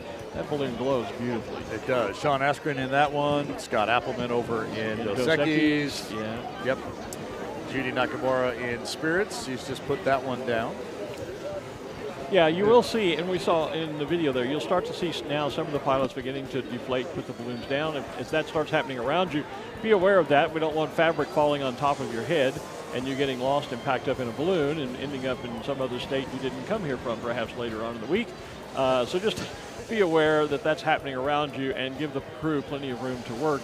We don't like to bring all the balloons down at one time because that creates a real jam and traffic issues people-wise down on the field. So not to mention its own weather system. Its own weather system. When all that heat is released at the same time, simultaneously, is the fancy word for saying at the same time, it creates a big thermal and can create turbulence actually out on the balloon field. So the pilots are at their discretion taking down individually, and that's a much better way for us to make this work. But let's get another all burn in, please. Another all burn. All burn. Here we go. It's 5, 4, 3, 2, 1. All burn. There's Amanda's balloon glowing very nicely, the green one with the yellow butterfly on it there. Amanda's our U.S. Women's National Champion this year. Cameron Wall and his art balloon. There's Spot the Wonder. Chris and Amanda Savia are good friends with Wonder Bread here.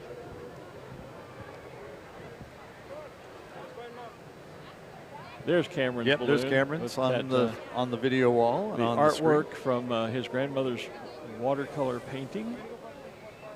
Don't our cameras really pick the colors up nicely? They really do. Because it's a lot darker here than that, but we get those nice colors. Oh, and a shot right up inside the Spirit of Fiesta. Fiesta balloon, yeah. Haven't gotten the official list, but I think that's Ray Bear. Oh, we're going to tap down. We're going to be able to see here. Yep, there he is. There's Ray Bear. There's Ray Bear. Hello, Ray. Yeah, we're waving at you, Ray. We're talking about you. Yep. Ray is a past president of the Balloon Federation of America. I had the privilege of working with him on the board of directors some years ago. And still on the board of directors of the Albuquerque International Balloon Fiesta. Absolutely. Yeah. There's the Fiesta del Globos balloon from Nuevo Leon down in Mexico. Let's do a flicker burn, please. A flicker burn. Remember, this is a good video if you missed that before, but we're going to do a flicker anyway. Here we go in 5, 4, 3, 2, 1. Flicker.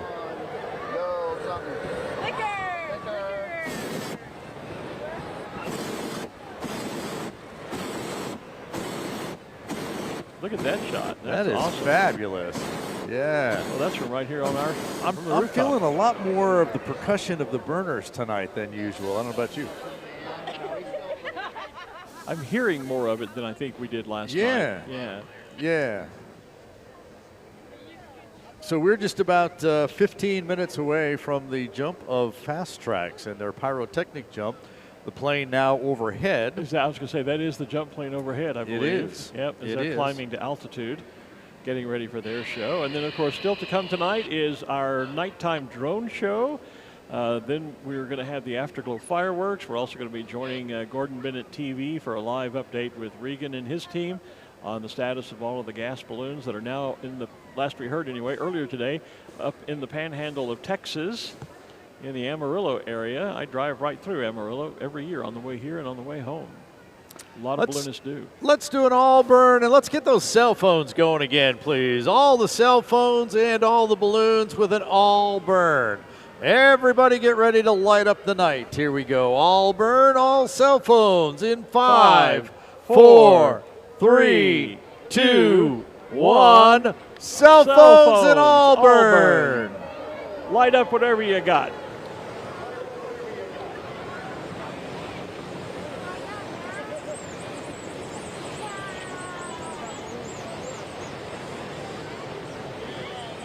Look how bright that is down on the field out amongst the balloons.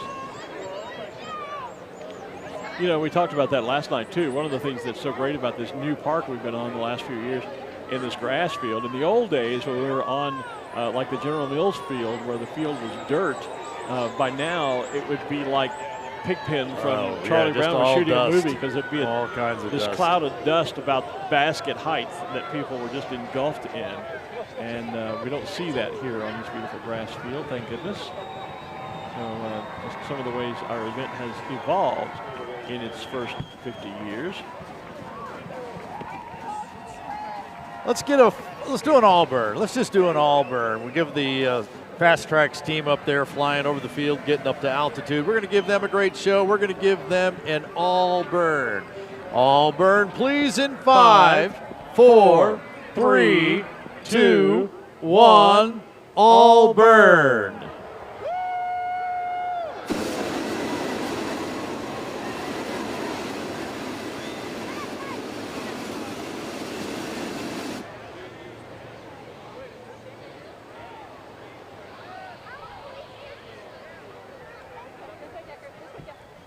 So Fastrax reports that it looks amazing. I heard that up on the there. radio. Yeah, they just said that on the radio. And so I was just told that we're going to let Fastrax jump down into the middle of this balloon glow. Oh. Yeah. Okay. So we've taken some of the balloons that we had standing up kind of in that might conceivably be in the way of their landing zone. Yeah. They've taken those down. Okay. And so we're going to continue the the skydive and the balloon glow right up with them. Well, all right. That could be fun. Yeah. And we'll be able to, from the helmet cam, be able to see the balloon glow that's right. from the sky. Hey, let's do the Olympic rings. We can see those figures We can now. see the rings from the sky. Quick, get the patterns back That's out. right. Get the patterns out real quick. Pass out those sheets to all the pilots. Yeah. Yep. That's gonna be great.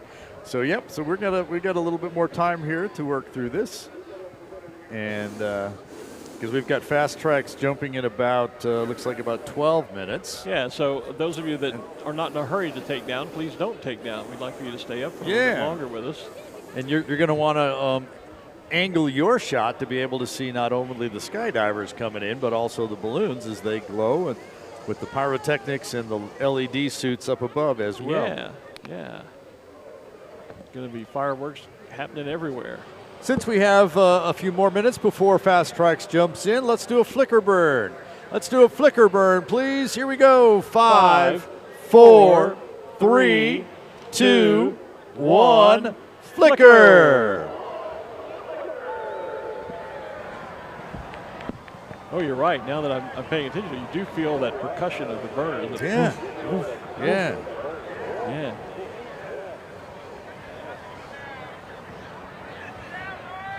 The wind, of course, is blowing. It's not blowing, but the blowing. little bit of. In fact, it's not. I'm looking. Yeah. I was going to say it's like zero gusting to 0.5. Yeah. It was blowing from the south to the north earlier. It's way, way, way down, almost nothing now. Yeah, it's almost but dead calm. What is there is blowing the heat away from us. Exactly. I know that you've done balloon glows where you're on the other end of that, and when they do an all burn, and you get the wave of heat coming you really at you. feel that heat. So those of you out there on the north end are probably feeling that as well. On a cold night, that's a nice thing to have. Exactly. You know? Yeah. Exactly.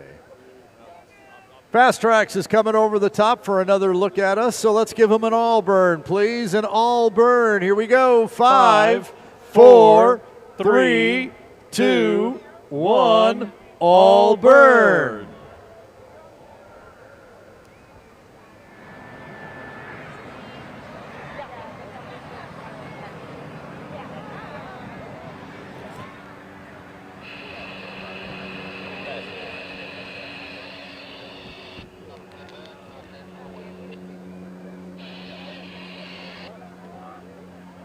The 10-minute mark from our Fastrax folks.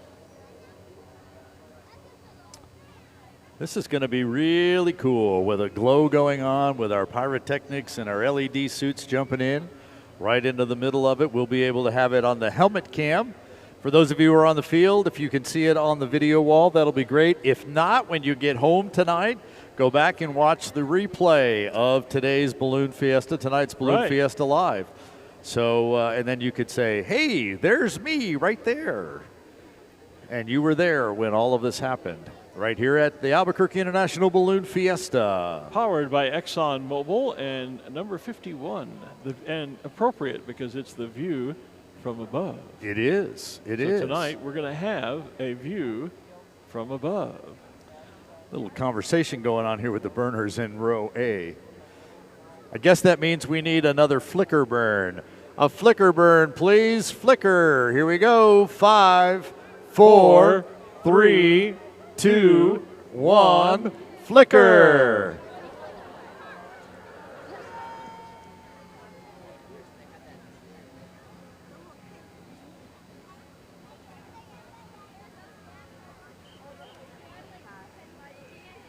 Still looking good. Still looking great. Absolutely. Yep. The next 3 days, we have morning events. That's right. Tomorrow we shift to competition days. Yes, we do. Where we're only going to be flying in the mornings. There are no evening events on Monday, Tuesday, Wednesday. And so our morning events for the next few days now, we'll see there'll still be an ascension of balloons off of this field. Those pilots that are what we call Fiesta flyers that are not participating in the competition events will launch first off this field, and they'll have a limited time frame in which to get in the air and clear the field, because then we will lay out the targets. Monday is often when we do the Sid Cutter Memorial task with the boat. We'll tell you more about that when it happens. But we clear the field, and then we set up targets, and the second half of the group's balloons fly into the field to drop markers on competition targets. Art will be down on the field right out in the targets to call all of the action for you. I'll monitor it from up here on the roof. But yeah, so just morning events for the next 3 days, Monday, Tuesday, and Wednesday. With Fastrax overhead, let's do an all burn, please. An all burn. Here we go. 5, 4, 3, 2, 1. All burn.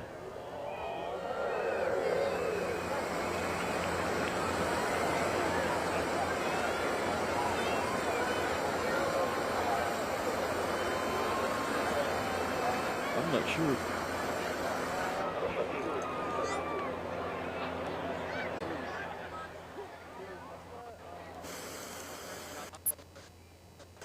Still watching the aircraft circling to altitude for Fastrax. It is just off to the southeast now, turning northbound up over the Sandias. You can see the twinkling navigation lights of the aircraft up there. If you want to keep your eyes skyward. I did. Yep, and I did just get confirmation that from Henry Rosenbaum, our balloon meister, they are planning on the Sid Cutter Memorial tomorrow morning. Outstanding. Okay.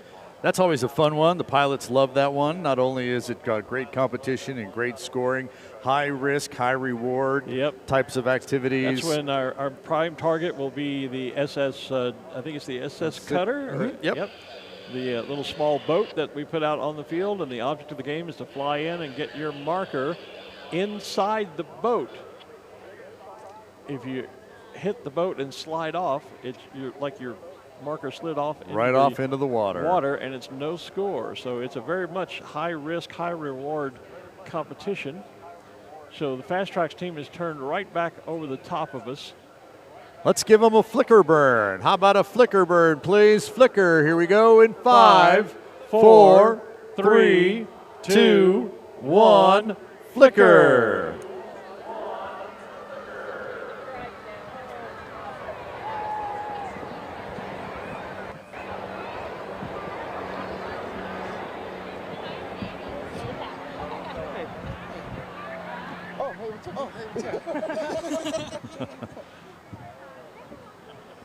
One of the pilots out there is suggesting that we try odd and even banner numbers. Okay. Yeah.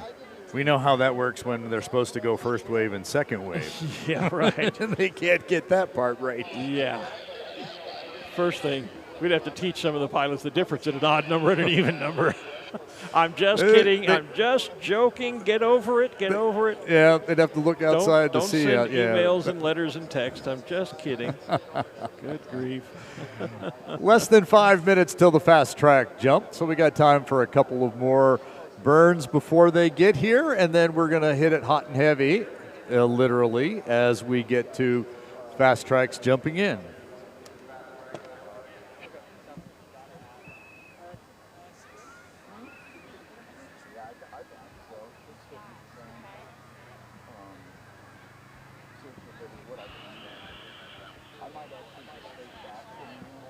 Four-minute alert to the jump, so we're getting closer to the arrival of Team Fastrax. And again, they're jumping tonight with their full pyrotechnic show, not just the lighted LED suits that we saw last night, but we'll have fireworks up in the sky, and promises to be a great jump.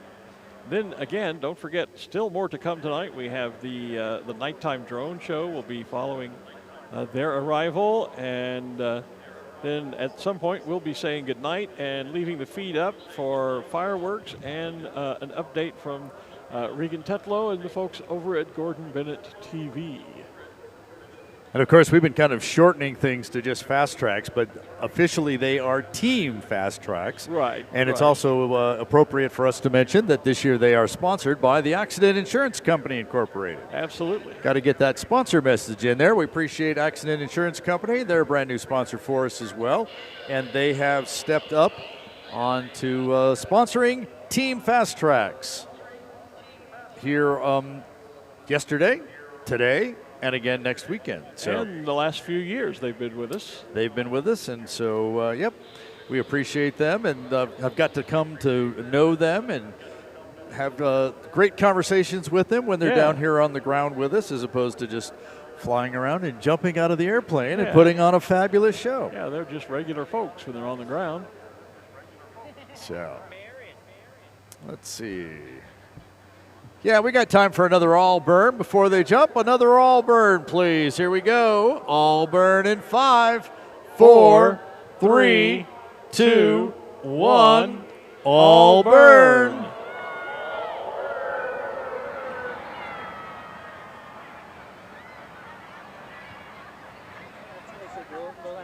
We're landing west, yep. Thank you.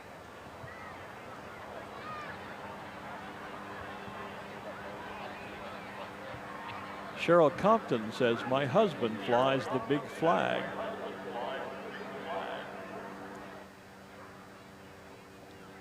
So we saw them jump with the American flag earlier this afternoon. Tonight will be their pyrotechnic show. Again, lighted LED suits and fireworks, pyrotechnics, up in the sky as Team Fastrax rather jumps into the show with us. And we continue to watch the aircraft slowly but surely circling higher and higher to jump altitude. It works better if you turn your mic on.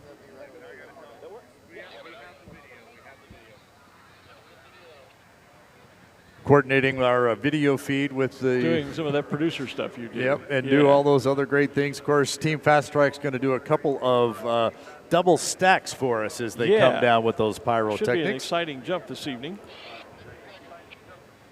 Cheryl Compton says, I love watching this from Ohio. You announcers are awesome. Cheryl, you're awesome. So is your husband and the entire team. Thank you for that comment. We appreciate it very much.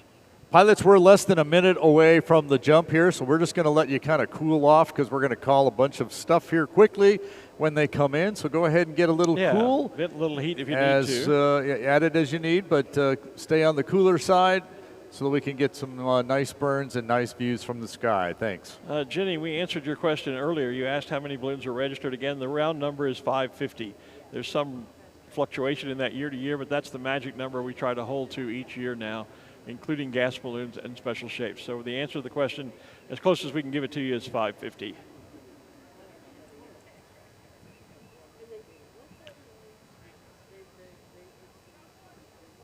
The plane directly overhead now. Yep, you can see the two white lights and then the blinking lights out on the end of the wings.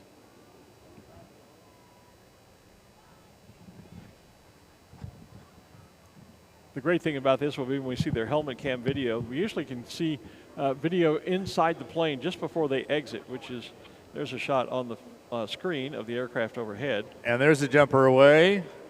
Yep, number 2's away. So we're on jump run.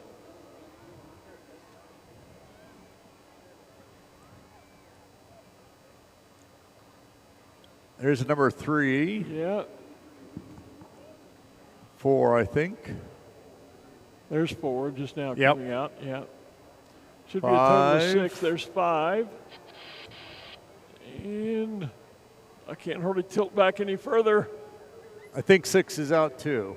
6 is out. Yep. Yeah. Yep. Just about to turn on his LED suit. I saw it flicker there, flash for a moment. There it is, blinking. Yeah, okay. So we have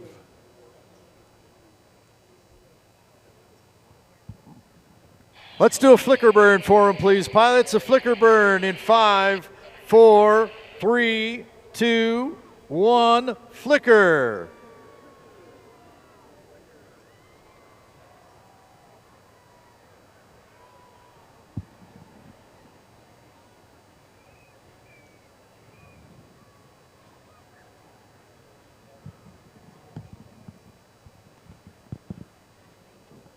And the first pyrotechnics. first fireworks rolling. That is a duo. They are hooked up. You can see 2 chutes if you look up against the pyrotechnics. 2 more fire streams on, pyrotechnics on with the others.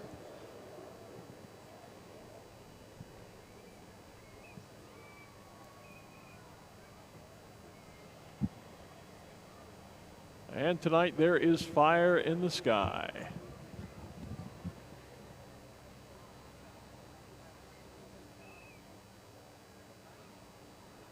This first group is going to go vertical and come down. And come down, yep. They come zooming down. Look at the speed they pick up as they come zooming straight down in the vertical toward Fiesta Field, trailing the fireworks.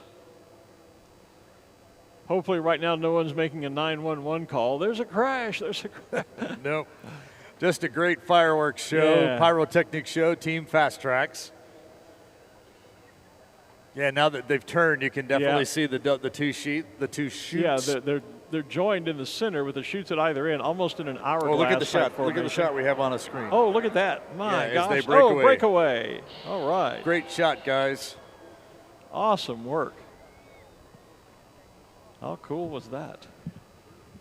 Now the other guys are lined up. We've got 1, 2, 3, 4 comets, it looks like, flying through the sky together, trailing those fireworks and lined up in flying formation.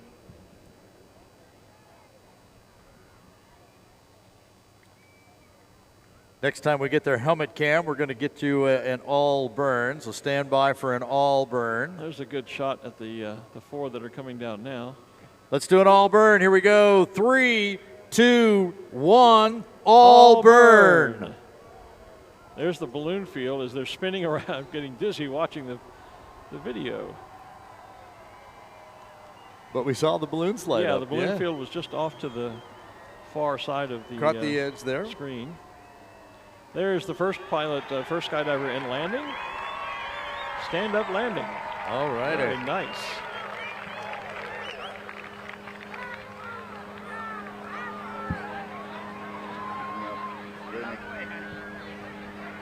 Continue to watch the flames with Team Fastrax up above.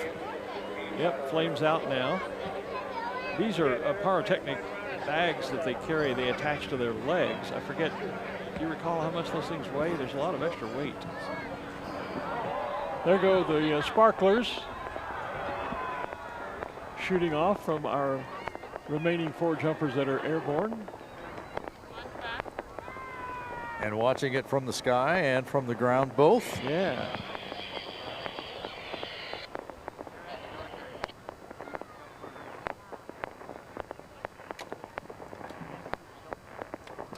So while they're doing that, why don't we do another quick flicker burn? What do you think? Let's do a flicker burn. 5, 4, 4, 3, 2, 1, flicker. Yeah, there you can see row A lighting up really nice right in front of Corporate Village here.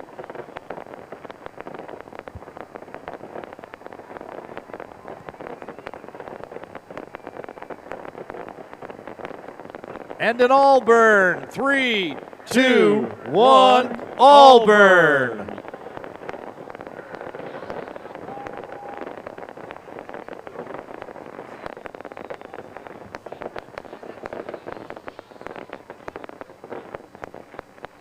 Yeah. Yeah. Awesome.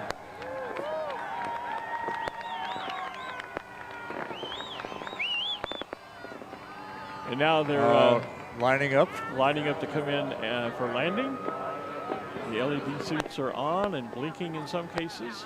I think the very top jumper is the one that has our helmet cam. That would make sense. Yep. Easier to film looking down than looking up in this case. And you get everything below you. Yeah.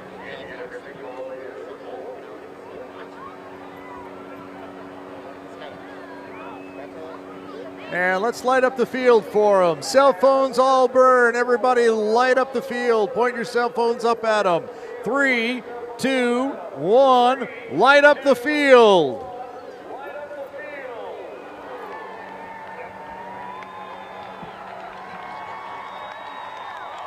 Keep it going as long as you can. Cell phones and all.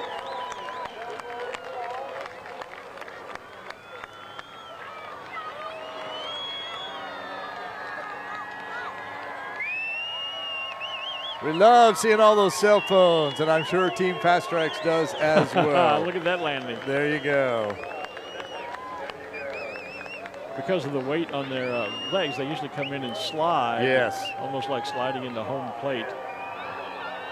I think it was like 30. You asked me before. I think it's like about 30 pounds. I know, it's a lot of weight. Of there you the go. pyrotechnics on each leg, and that's exactly why they slide in. Yeah. As opposed to trying to to stop stand up. themselves Yeah. with all of that. Yep. One more, our helmet cam coming in tonight. And it's Dmitry Dadik with the helmet cam. Great job. Here he comes, right in. And touchdown. And he's safe. Ladies and gentlemen, Team Fastrax. Give them a nice round of applause. Make some noise. And an all burn to go with it. An all burn. 3, 2, 1, all burn. All right, there you go. What a great show. What a great show. I want one of those suits. Yeah.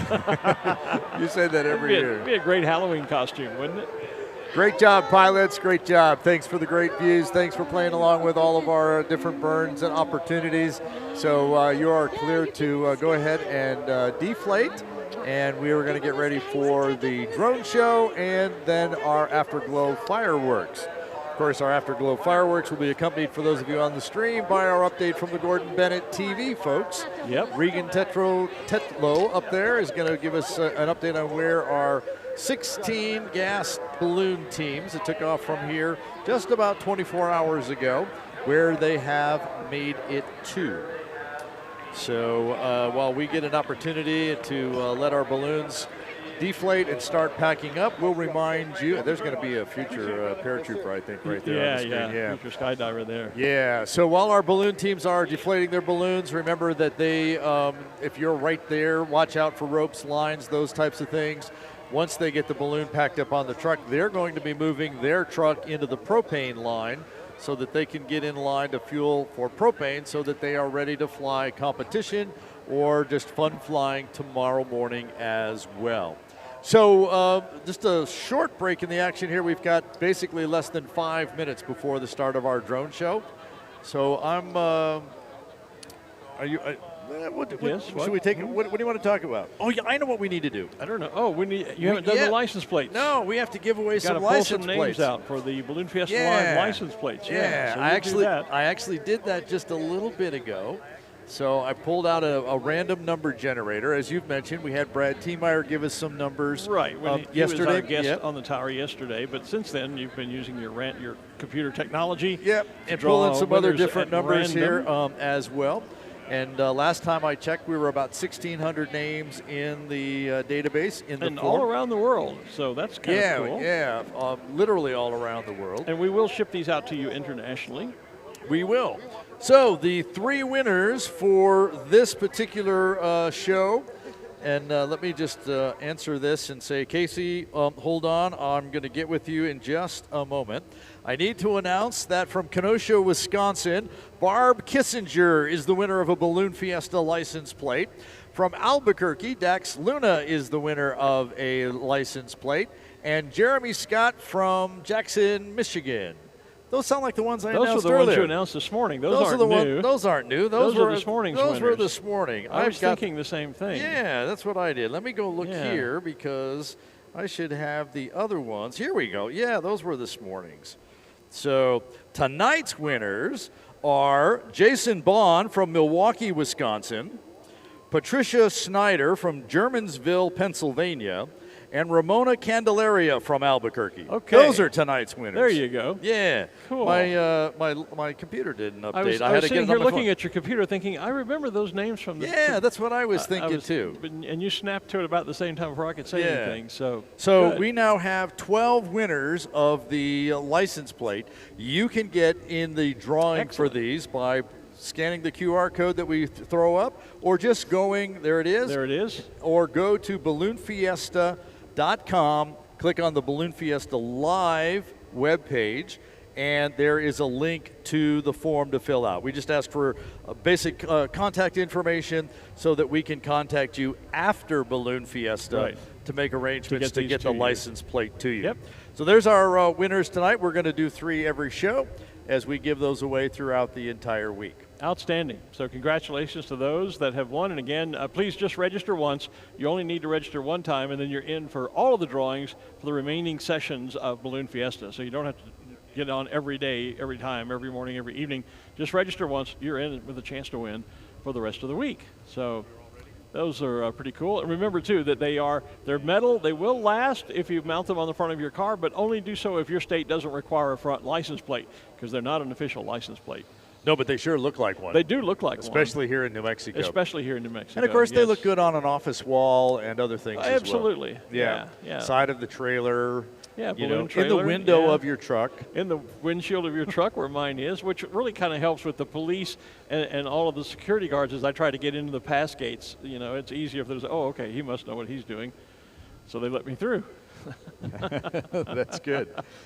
So we did mention tonight's Balloon Glow is sponsored by ExxonMobil. So Tristan McLean keeping the ExxonMobil balloon up. There he is, lighting it up for us as we have a great shot of that on the feed. Enchanted Horizons, the name of the balloon. On the video wall as well. Yeah. That is a tribute to the sunrises and sunsets that you will see here in the land of enchantment. So, of course, we are showing the airing the drone show, the evening drone show, live on Balloon Fiesta Live. Yes. It happens in the morning on the weekends when we have all that other good stuff going on. Do we do it every morning? I have to check. I don't recall. We've only been here 2 mornings. They're telling me no. So but when we do it in the morning, it happens before Balloon Fiesta Live Before we're comes on live. Yeah. So you don't see that one if you're watching from afar. Although... we recorded yesterday. It will be online eventually. It is. Yes, it's already there. Well, see, there you go. Yeah, that's where I was headed. But if you're watching the live feed, you will not see it on the live feed because it happens before we go on live in the mornings. But as you just mentioned, we are showing the evening drone show, which is different from the morning show, and you are going to catch that one live here on Balloon Fiesta Live, powered by ExxonMobil in just a few minutes. In fact, we're like 45 seconds away. Okay, 44, 43, 42, 41. Yep. And so then our I drone think, show is up in 30 seconds. And I think we're going to say goodnight and leave the feed up for folks to watch. We will. So stay tuned for the drone show, the fireworks, and then, of course, our double feature, Gordon Bennett update, and our fireworks. Absolutely, with Reagan Tetro and his team over there at the museum.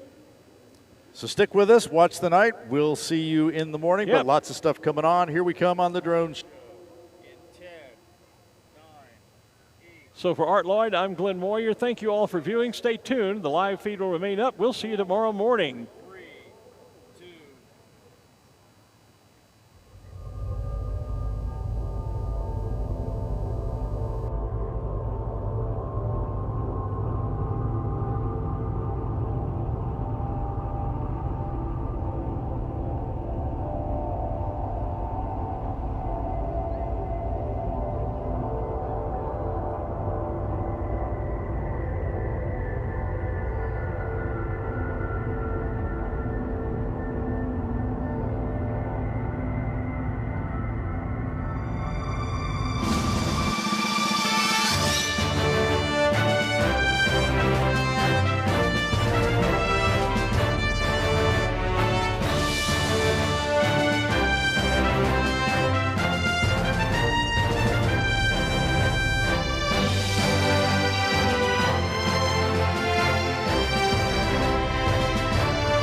Welcome to the 51st Albuquerque International Balloon Fiesta.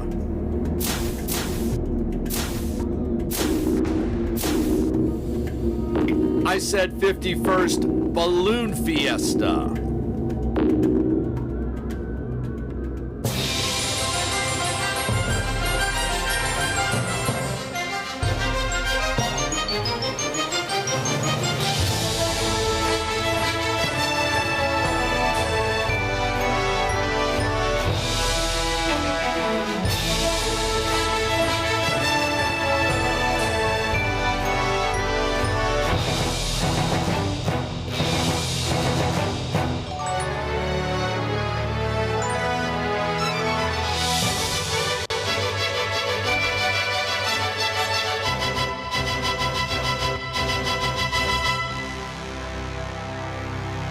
It seems everyone is here, including Marvin the Martian.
Mexico has an official state question. It's red or green.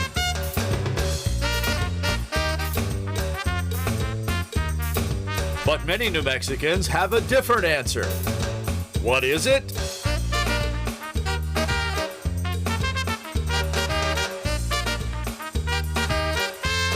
That's right, Christmas.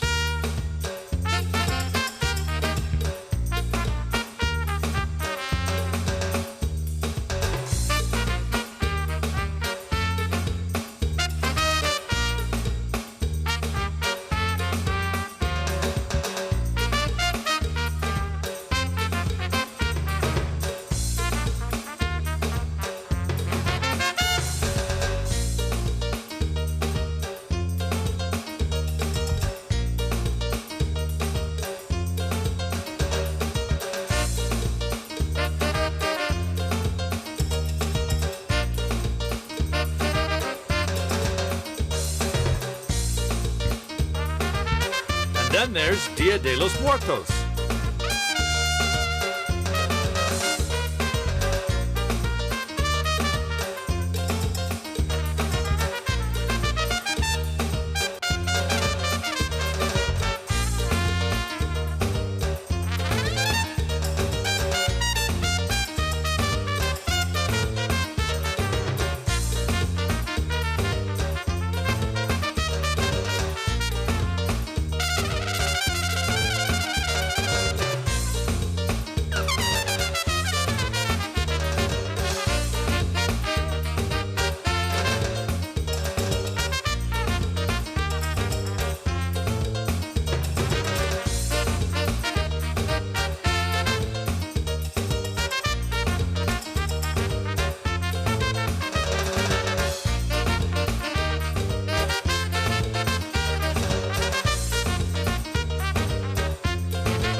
Thanks to our sponsor, Sandia Resort and Casino.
Quiet, please.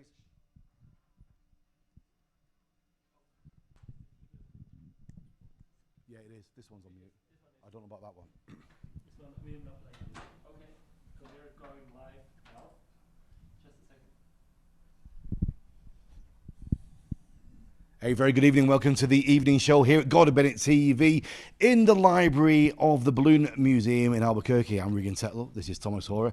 Meet big boss of the event. How are you doing, my friend? I'm doing good. Still tired, but I'm looking forward for having a good night's sleep tonight. Yeah, I think we all are as well. Well, we've got some big news for you, some breaking news. We've got 3 teams that have landed, but before we get to that news, let's have a look at the top 3 positions as it stands at 23 hours and 30 minutes since the launch. In third place, USA won on 533 kilometres. Second place, Germany won on 534. But out in the lead, we've got Great Britain. 537 currently. Thank you very much. I had anything to do with it, I don't know. yeah, but you were singing the anthem. Well, I was singing the anthem at the launch. So we've got some people landed. Who's landed, Thomas? Well, we know about Swiss 1 that has been landing. We know about Germany 3 and Lithuania 1 has landed as well. Yeah. Well, let's catch up with Swiss 1 after their landing and get the full analysis of their race. Joining us on the call, Swiss 1, Balthasar and René. Good afternoon, gentlemen. Hey, good evening, Regan. Tell me, where are you right now? What is your location? We just arrived in Amarillo in the hotel where our crew wanted to put up for the night. Yes. So we had to book additional. Rooms. Yeah. And it is what it is. Well, you've had quite an eventful flight. Your video that you sent to us, your update, talking about you had a very turbulent night over the mountains. You were moving around and then you were low down, close to the ground at the dark, using your laser finder for the altitude. Tell me all about it. Well, it was really a turbulent start. We had little time for preparation on the takeoff on the launch, and then we were part of that group on the left hand of the field, which with the mountains in a bit unfortunate location. Yeah. To have to say, what a different degrees makes. That's what balloon is all about. Right. And the 10 degrees they brought us to the north, and in the night, indeed, it was a very, very turbulent night. We had those rotors and so on in the mountains there, and were close to the ground. It was pitch dark, and really it was for us a workful, eventful, and ballast expensive night. That's right. And then you've had problems with was it your main lithium battery this afternoon? That is right. In the afternoon, at about 2:00, suddenly after a call with our command center, all our total energy in the basket just went off. And we realized that our main battery, backup battery, which works together with our fuel cell, went dead. It's a brand new battery. Yeah. We just ordered it before the race here in the United States. It's US made and one, but whatever it is, there is a short circuit in one of the cells. So we bridged then the BMS, so the battery management system, in order to kind of figure out what happens inside of the battery. We took it apart, but we realized we have only 8 volts left, and with that we couldn't start the fuel cell anymore, and without this backup battery we cannot really fulfill our VFR requirements for the night. That means we have no strobe light, we have or not for reliable time, and also possibly our radio and transponder would go dead after a few hours. So we decided safety first. Yes. And landed in a very beautiful location in still a few miles in New Mexico, just next to the border of Texas. And in a pasture with very, very kind gentlemen opened the gate for us. So very happy to receive us, and all went well. Safe landing. Good. Yeah. Of course, you feel disappointed with with the battery and the systems, but a safe landing is important, and you're here to tell the story. Was there anybody else around? Did anybody else come out and see you as you were landing? No, nobody was there. It was just an open pasture.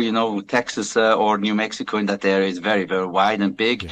We had ground wind of about 10 knots, but we landed with the guiding rope safely, and all went well. And this farmer, he came within a few minutes. He was on the spot, with his four-wheel vehicle, and opened the gate for us, and was very surprised and happy to see us. So super friendly people, and excited to see a balloon, and right. But for us it is a disappointment. We have to say that we prepared so much, whatever we could, and we have this little $200 item which destroyed this this campaign now, and we were in a good position actually. We could have continued for at least 2 more nights from our ballast point of view, but it is what it is, as I say. And we always learn, and we will in the future always rely on backup battery systems as well. You're always learning, and that's what Gordon Bennett is all about. Yeah. It's development, learning, adventure, unexpected events, and at the end of the day, you're back safely on the ground and have stories to tell. Yeah, I know the preparation you've put in. I know the hard work, even on the. Everybody, the social media side, starting weeks in advance. You've been updating with really in-depth analysis of what's been happening for you as you've been leading up to the event and through the event as well. So I want to thank you on behalf of all the public who've been following your action and following your adventure, for all the effort you've made in that of keeping everybody informed. Thank you very much. That's one of you, Regan, and our achievement is to be the first ones who landed. Yeah. And so that's also an achievement, isn't it? Absolutely. You always have to see the bright side in things, Good. And we will be happy to seeing the rest of the teams. We wish them good luck, safe flights and safe landings, and we will be back in the race next year, and we'll see what happens then. It's a new game. And we will be there. Oh, good. Well, look forward to seeing you back here. Have a good night, gentlemen, and safe travels back to Albuquerque. Thank you so much, Regan. All the best. Thank you for having us on. Good night. Good night. It's really good that we can get these incident reports back, Thomas, isn't it? It's great. It's great. You could also see still the frustration, the understandable frustration in their faces. I was happy to see them laughing at the end a little bit, So they already took the first conclusions, but I have huge respect to this team, because basically the aircraft was working. Yeah. It was just the aviation that was not working, and I know them. I know especially Balthazar. They are on a safe side. They are safe aviators, and I have huge respect that they have landed. Because some may have tried, to switch things off and continue, and they did not. They took the right consequences. Huge respect to them. Also landed this afternoon, Germany 3. Let's catch up with their story. All right, we're joined on the call with Germany 3. It is Max and Andres Mitchells. Landed. How's it going, Max? Print went very well for us in the beginning. So like last year, like Benny, launching the last, being in the first place for a pretty long time. And then in the end, there were some thermals for us. It went smooth, and then at a certain point, the thermals took us, and it cost us too much ballast to go in the next days, and that's the reason why we decided to land today. When was the decision taken that you were going to land? When was that made? Maybe 4 p.m. Yes. 4 p.m. 4:30. Yeah, because the thermals took us and cost us 14 bags of sand today. Yes. And we didn't calculate with it. Yes. How was the night? How was the flight in the night? Was it comfortable, or were you being moved around a lot? The night was cold, yes, but you can't concentrate on the cold when you need to get the right steering, because you need to turn right before Santa Fe. Yes. So that was pretty challenging today. Yes. And the landing? Tell me about the landing for you. I handed over for the landing. Yes. It was like a normal sports ballooning landing. It was nearly perfect. We had half a kilometer of speed. We have a lawn, and landowner. So we just had a beer, and it turned out that the landowner was a controller who brought us through the airspace of Amarillo. That's so it. said, "You are the German team, yeah, da da da da da." And so we made friends, sent us to his lawn, and we are just here and drinking beers with him. That's incredible. There's always some good stories like this. What is your number one memory so far about your competition, about your flight? What was the strongest moment? The strongest moments was to realize in the beginning when we were taken to the podium, there came a guy told, well, that's a very dangerous thing. Father and son on such a little space for more than 2 days. Who of you will survive? And we both realized we will both survive. So that is one of the positive moments at that thing. Fantastic. On the other hand, ballooning, if you do that for half a century, there are so many moments that this was for us a pretty normal balloon flight. And you got to be a little bit crazy to bring a balloon to the S to go ballooning. But it's fun and it's worth it. Yeah, and what an absolute privilege. Albuquerque is fun anyhow. What a great privilege to be able to compete father and son together. It's just a very special time, isn't it? Yeah, it is. It is, but we have so seldom someone who is doing gas ballooning anymore. We have to make our pilots ourselves, like Willie did and like I did. Yes. And any thoughts for the rest of the race, for the rest of the teams? We have some insights on the German team. The teams are watching us, so but there is a strategy, and I think it will pay out. And so, guys, it looks like you've got a great sunset behind you. We had a quick look before we went live. Turn around, let's have a look, see what the sunset looks like where you are. Wow. Beautiful, isn't it? Absolutely gorgeous. Yeah. And what happens now? Your immediate next hour, what happens? We will search for a hotel to have a bit of rest because the crew just drove almost 6 hours. Yes. And we will have a rest, and then I think we will see us tomorrow on the field. Okay. All right, gentlemen. Well, we look forward to seeing you back here in Albuquerque. But for now, thank you for joining us, and thank you for giving us your time. We really appreciate it. Okay. Have fun, Reggie. Have a nice evening. Thank you. Bye. Yeah, good to catch up with the guys. Yeah, that was good. And you could see that they were satisfied. I talked to them before that. Obviously, they wanted to win as everybody, but they came here to have a good flight. Yes. And I think they had. Yes. Yeah, to take one flight through the night. I mean, that's a special thing for most people, right? Yeah. Actually flying over New Mexico with hearing the coyotes howling, and there's a huge, the stars you see here is incredible because you don't have this light pollution, right? So flying in New Mexico at night is something very special. Don't forget to follow us on YouTube and subscribe. We want to see that as well. And any comments you get while you're watching, put them on to the system. Our team here, we're always checking the comments, and we might reply to them after the show as well if we don't catch them while we're broadcasting. So we do really like to hear from you. One more team has landed, Lithuania, just really before we went on air, so we've not had a chance to catch up with them or interview them yet. We did check, but they were still packing away. Lithuania, they had a bit of a flight. Yeah, it was interesting. So they were actually tracking backwards. They were losing distance, and they couldn't get out of this flow going backwards, so they decided to land. Right. Yeah. Well, I just want to touch on something I'm seeing right now. You were telling me earlier, there's a bit of a story with this Menorca T-shirt. Yeah, so at the Gordon Bennett, I think it was 2008, out of Geneva, we landed on Menorca. Yeah. That was a quick landing because we were going down very quick, and it was not planned, and therefore no chase crew was there. But we were in these suits, in this flight suits, and had nothing to wear. So we went with these flight suits into the next town and bought some tourist shirts, and that's one of it. There's a lot of water crossing, right, to get over to Menorca? Yeah, it's a lot of water crossing. So it was 2 balloons landed there. Willie Eimers landed there as well. So we were a total of 5 balloons approaching Menorca. 2 made it, and the other 3 landed in Algeria. Wow, incredible. So we have a look at some of the tracks and see what's going on now. Thomas, tell us a little bit about where we are and what we expect. So you can see that some of the balloons have already crossed the 500 kilometer mark, which is the yellow circle you see here. Great Britain was in lead right now. It's USA 1 in lead, I see. Yeah, sorry.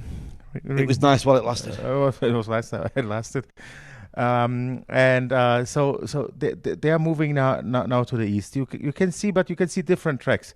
Especially Germany 1 is trying to get more to the north. Yeah. Also Great Britain won, and also this I think is Germany 2. They are trying to catch it to the north, and why they are trying to do it we will show later on. You see then Austria 3, Austria 2, they are very far behind, and that might be a strategy which I don't know, but it will be difficult for them to catch a wind which is more to the east. But maybe they are speculating on some lower level jet. We will see. Maybe they will surprise us tomorrow morning. Yeah. And France, what France 1 has in mind, I don't know. Maybe they want to go down to the Gulf 3. We will see.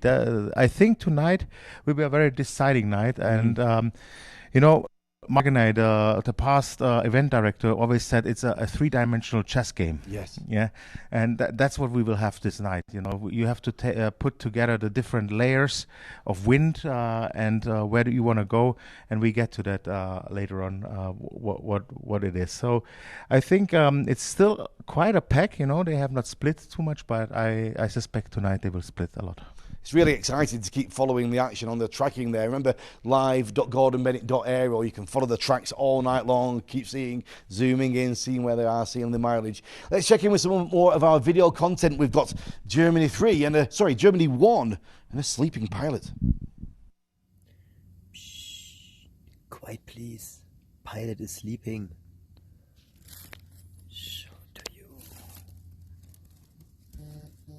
We go from the living room in the sleeping room.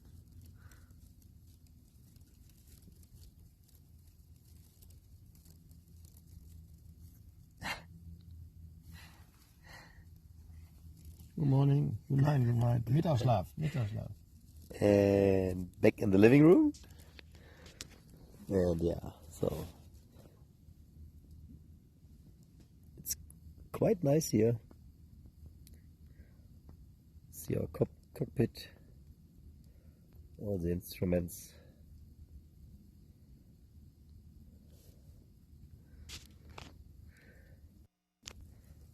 So we are continuing our flight, and stable here. We have a good speed. Everything works fine right now. So see you later. I must say, Thomas, just to go outside of the competition for a moment, for me to see these father and son teams, I think it's really special. It's quite a privilege. Unfortunately, it's something I never got to do with my father, to do my sport together. But it's so amazing to see these teams doing this.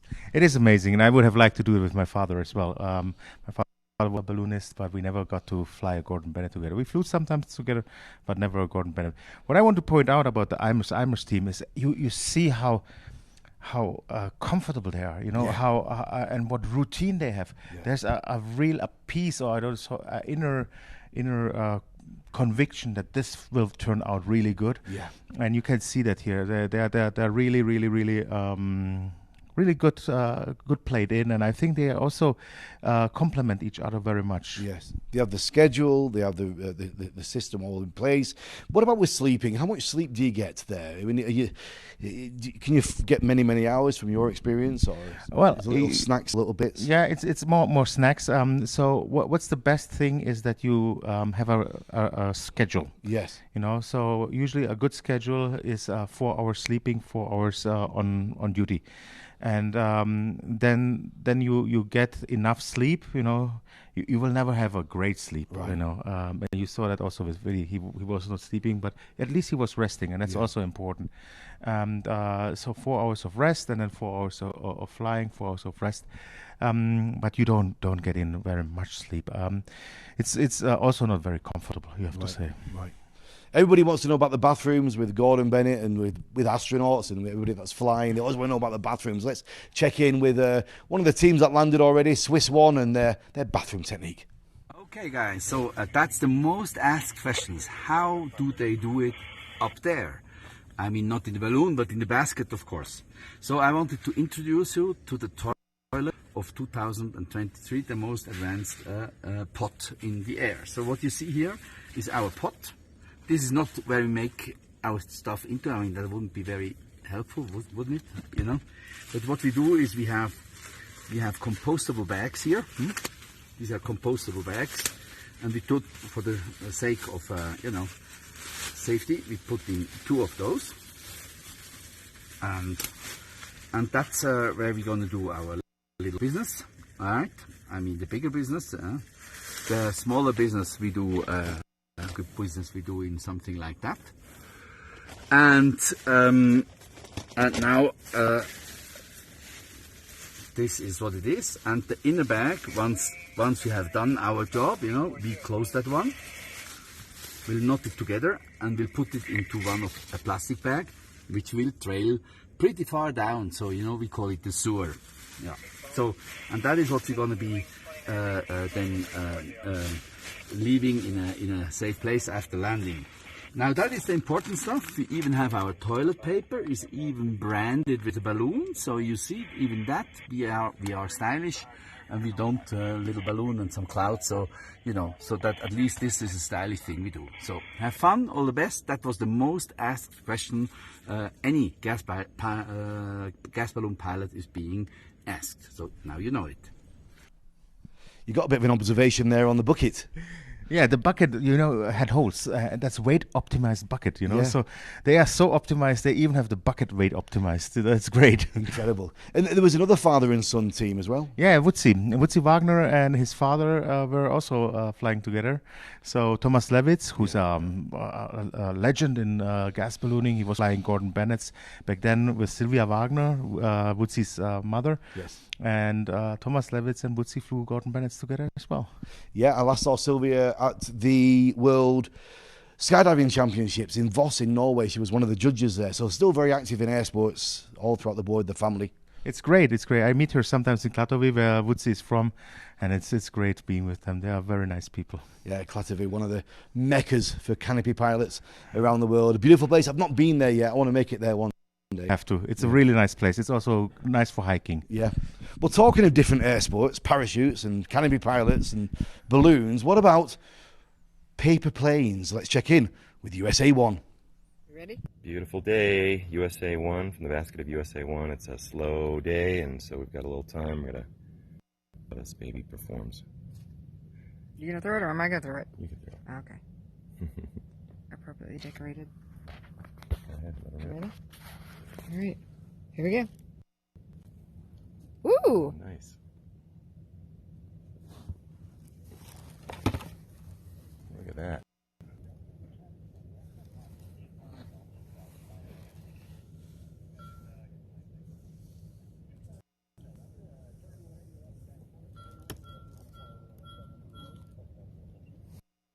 Coming around again.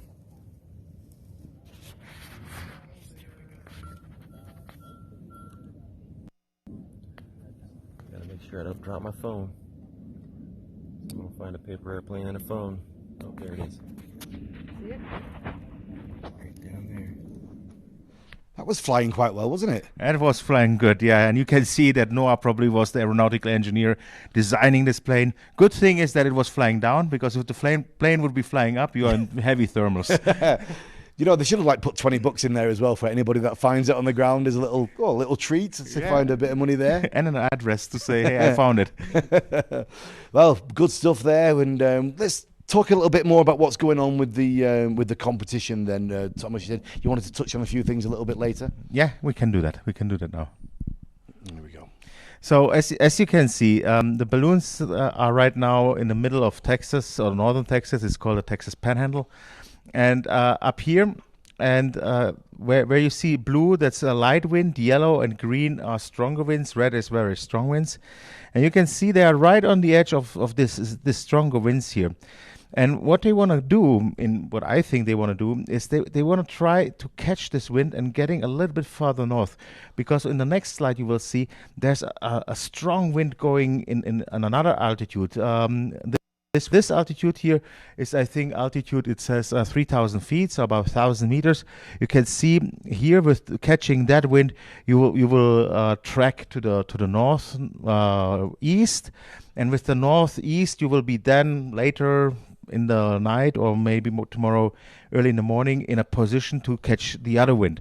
So, and that's the three-dimensional chess. You need to find altitude to get you to to a place where you can then catch another altitude to get far away. So, and if you take a look in the next slide, and this is the slide where in 4,200 meters, some 14,000 feet. So you see, if you remember the last slide, it took us up here into Oklahoma. And when you are in Oklahoma, you then can go in a higher altitude and catch this stream here, which will then take you towards Charleston, that's some South Carolina or even North Carolina. Obviously, there's also some winds in between, and that will make the difference between the winner and somebody will end up second, is who will be able to get the furthest north, but still with enough speed.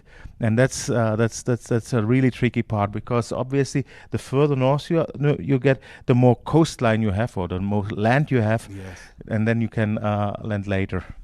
When we first started, we were looking at on the very first day, we were looking at the different trajectories. It's turning out a little bit differently than what we thought it might have been, right? Yes, it's completely different. It's completely different. But once they're getting more to the east, it will be easier to predict, because the difficult thing is we were in New Mexico in the middle of a high pressure. Yeah. And that's almost impossible to predict what is happening there on a mathematical model. Yes. That's where you need a good meteorologist like Randy or so, which go from experience. And but once in a flow, a stable flow and a fast flow, that's something which you can predict easier. Right. Interesting stuff. Well, back to a little bit more of the light-hearted stuff, and another little toilet break coming our way from Germany too. So, good afternoon from Germany too. The probably most asked question we get when we say we're flying gas balloon for several days is, how do you... And now we're gonna show you how it works. So Ben's gonna prepare. This is our bed, you can see, or the bench we're sitting on. And we're now just adding one more tube to this construction.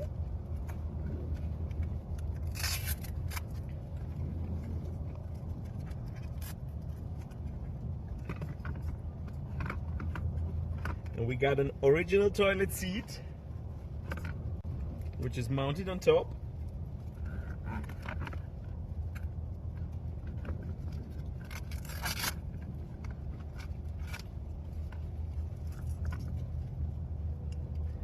And then we have a biodegradable bag that goes into the seat. Oh wait, we have to strap these together first. Oh yeah. We don't wanna fall down. By the way, have you seen Ben's socks actually? Awesome.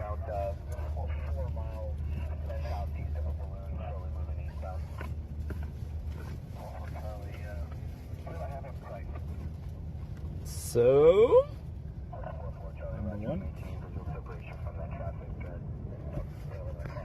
quick look outside. Beautiful weather today. Beautiful weather today. We've passed Amarillo, and I think this is Freaky Cuneo flying close to us.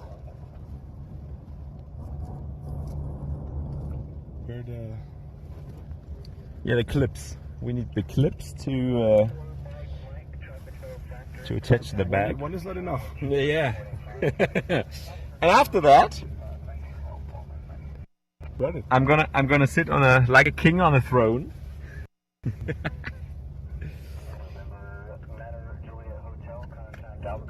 One, two. See where we can attach it properly. I think you get the idea. I think everybody wants to see it now, how you get on there. The fourth one? There you go. Ooh.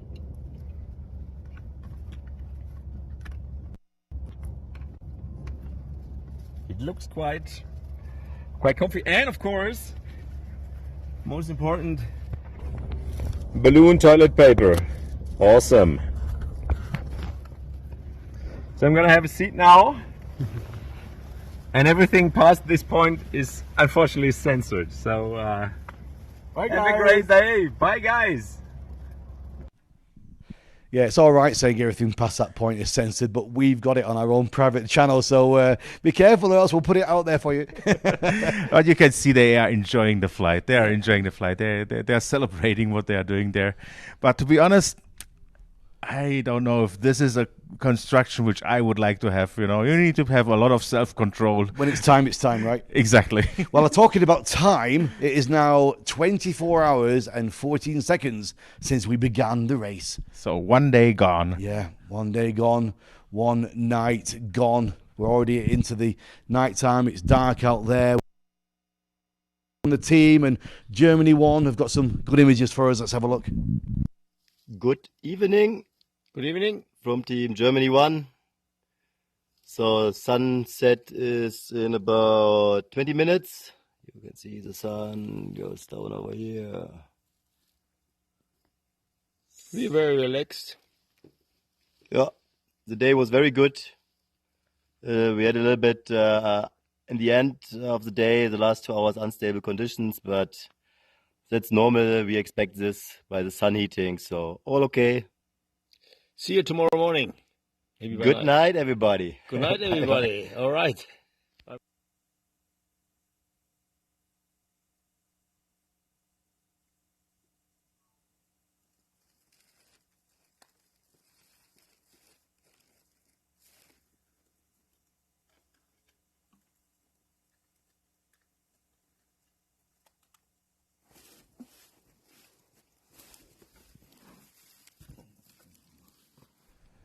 Quite an interesting little insight to some equipment you saw there, Thomas. Yeah, so I have to say, so first of all, their comments, second of all, their behavior shows me they're very well settled right now.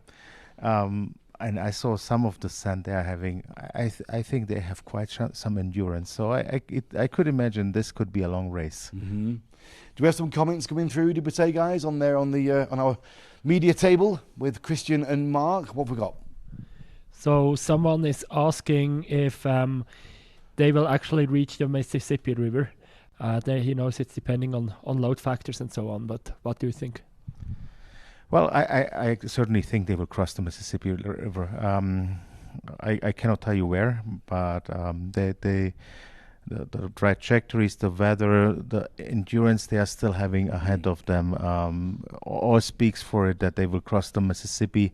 There's no adverse weather which would prevent them to go there. And this could happen as soon as tomorrow evening. All right. Well, don't forget the hashtag GB2023. Don't forget to subscribe to the YouTube as well. It's good night from all our pilots in the sky, from our 3 teams on the ground, and from the Gordon Bennett TV crew here in the studio. It's a very good night from us, and we'll see you tomorrow morning bright and early with our first show of 06:30. Remember to make a note now of the show times. 06:30 is the first one, 9 a.m. the second, 1300, 1 p.m. is the third, and 8 p.m. is our fourth show of the day.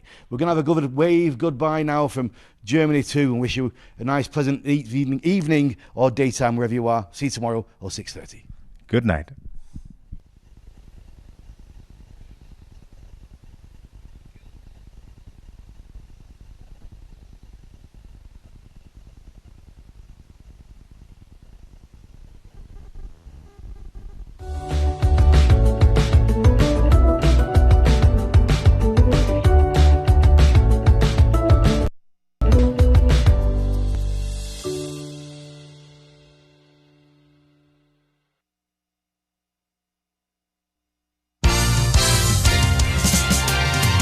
You've been watching Balloon Fiesta Live, powered by ExxonMobil. This is the 51st edition of the Albuquerque International Balloon Fiesta, the world's premier ballooning event, and the 66th Gordon Bennett Coupe Aeronautique. Want more balloon action? Visit the archive of Balloon Fiesta Live broadcasts at balloonfiesta.com. Thanks for watching Balloon Fiesta Live. This program is a production of AIBF Inc.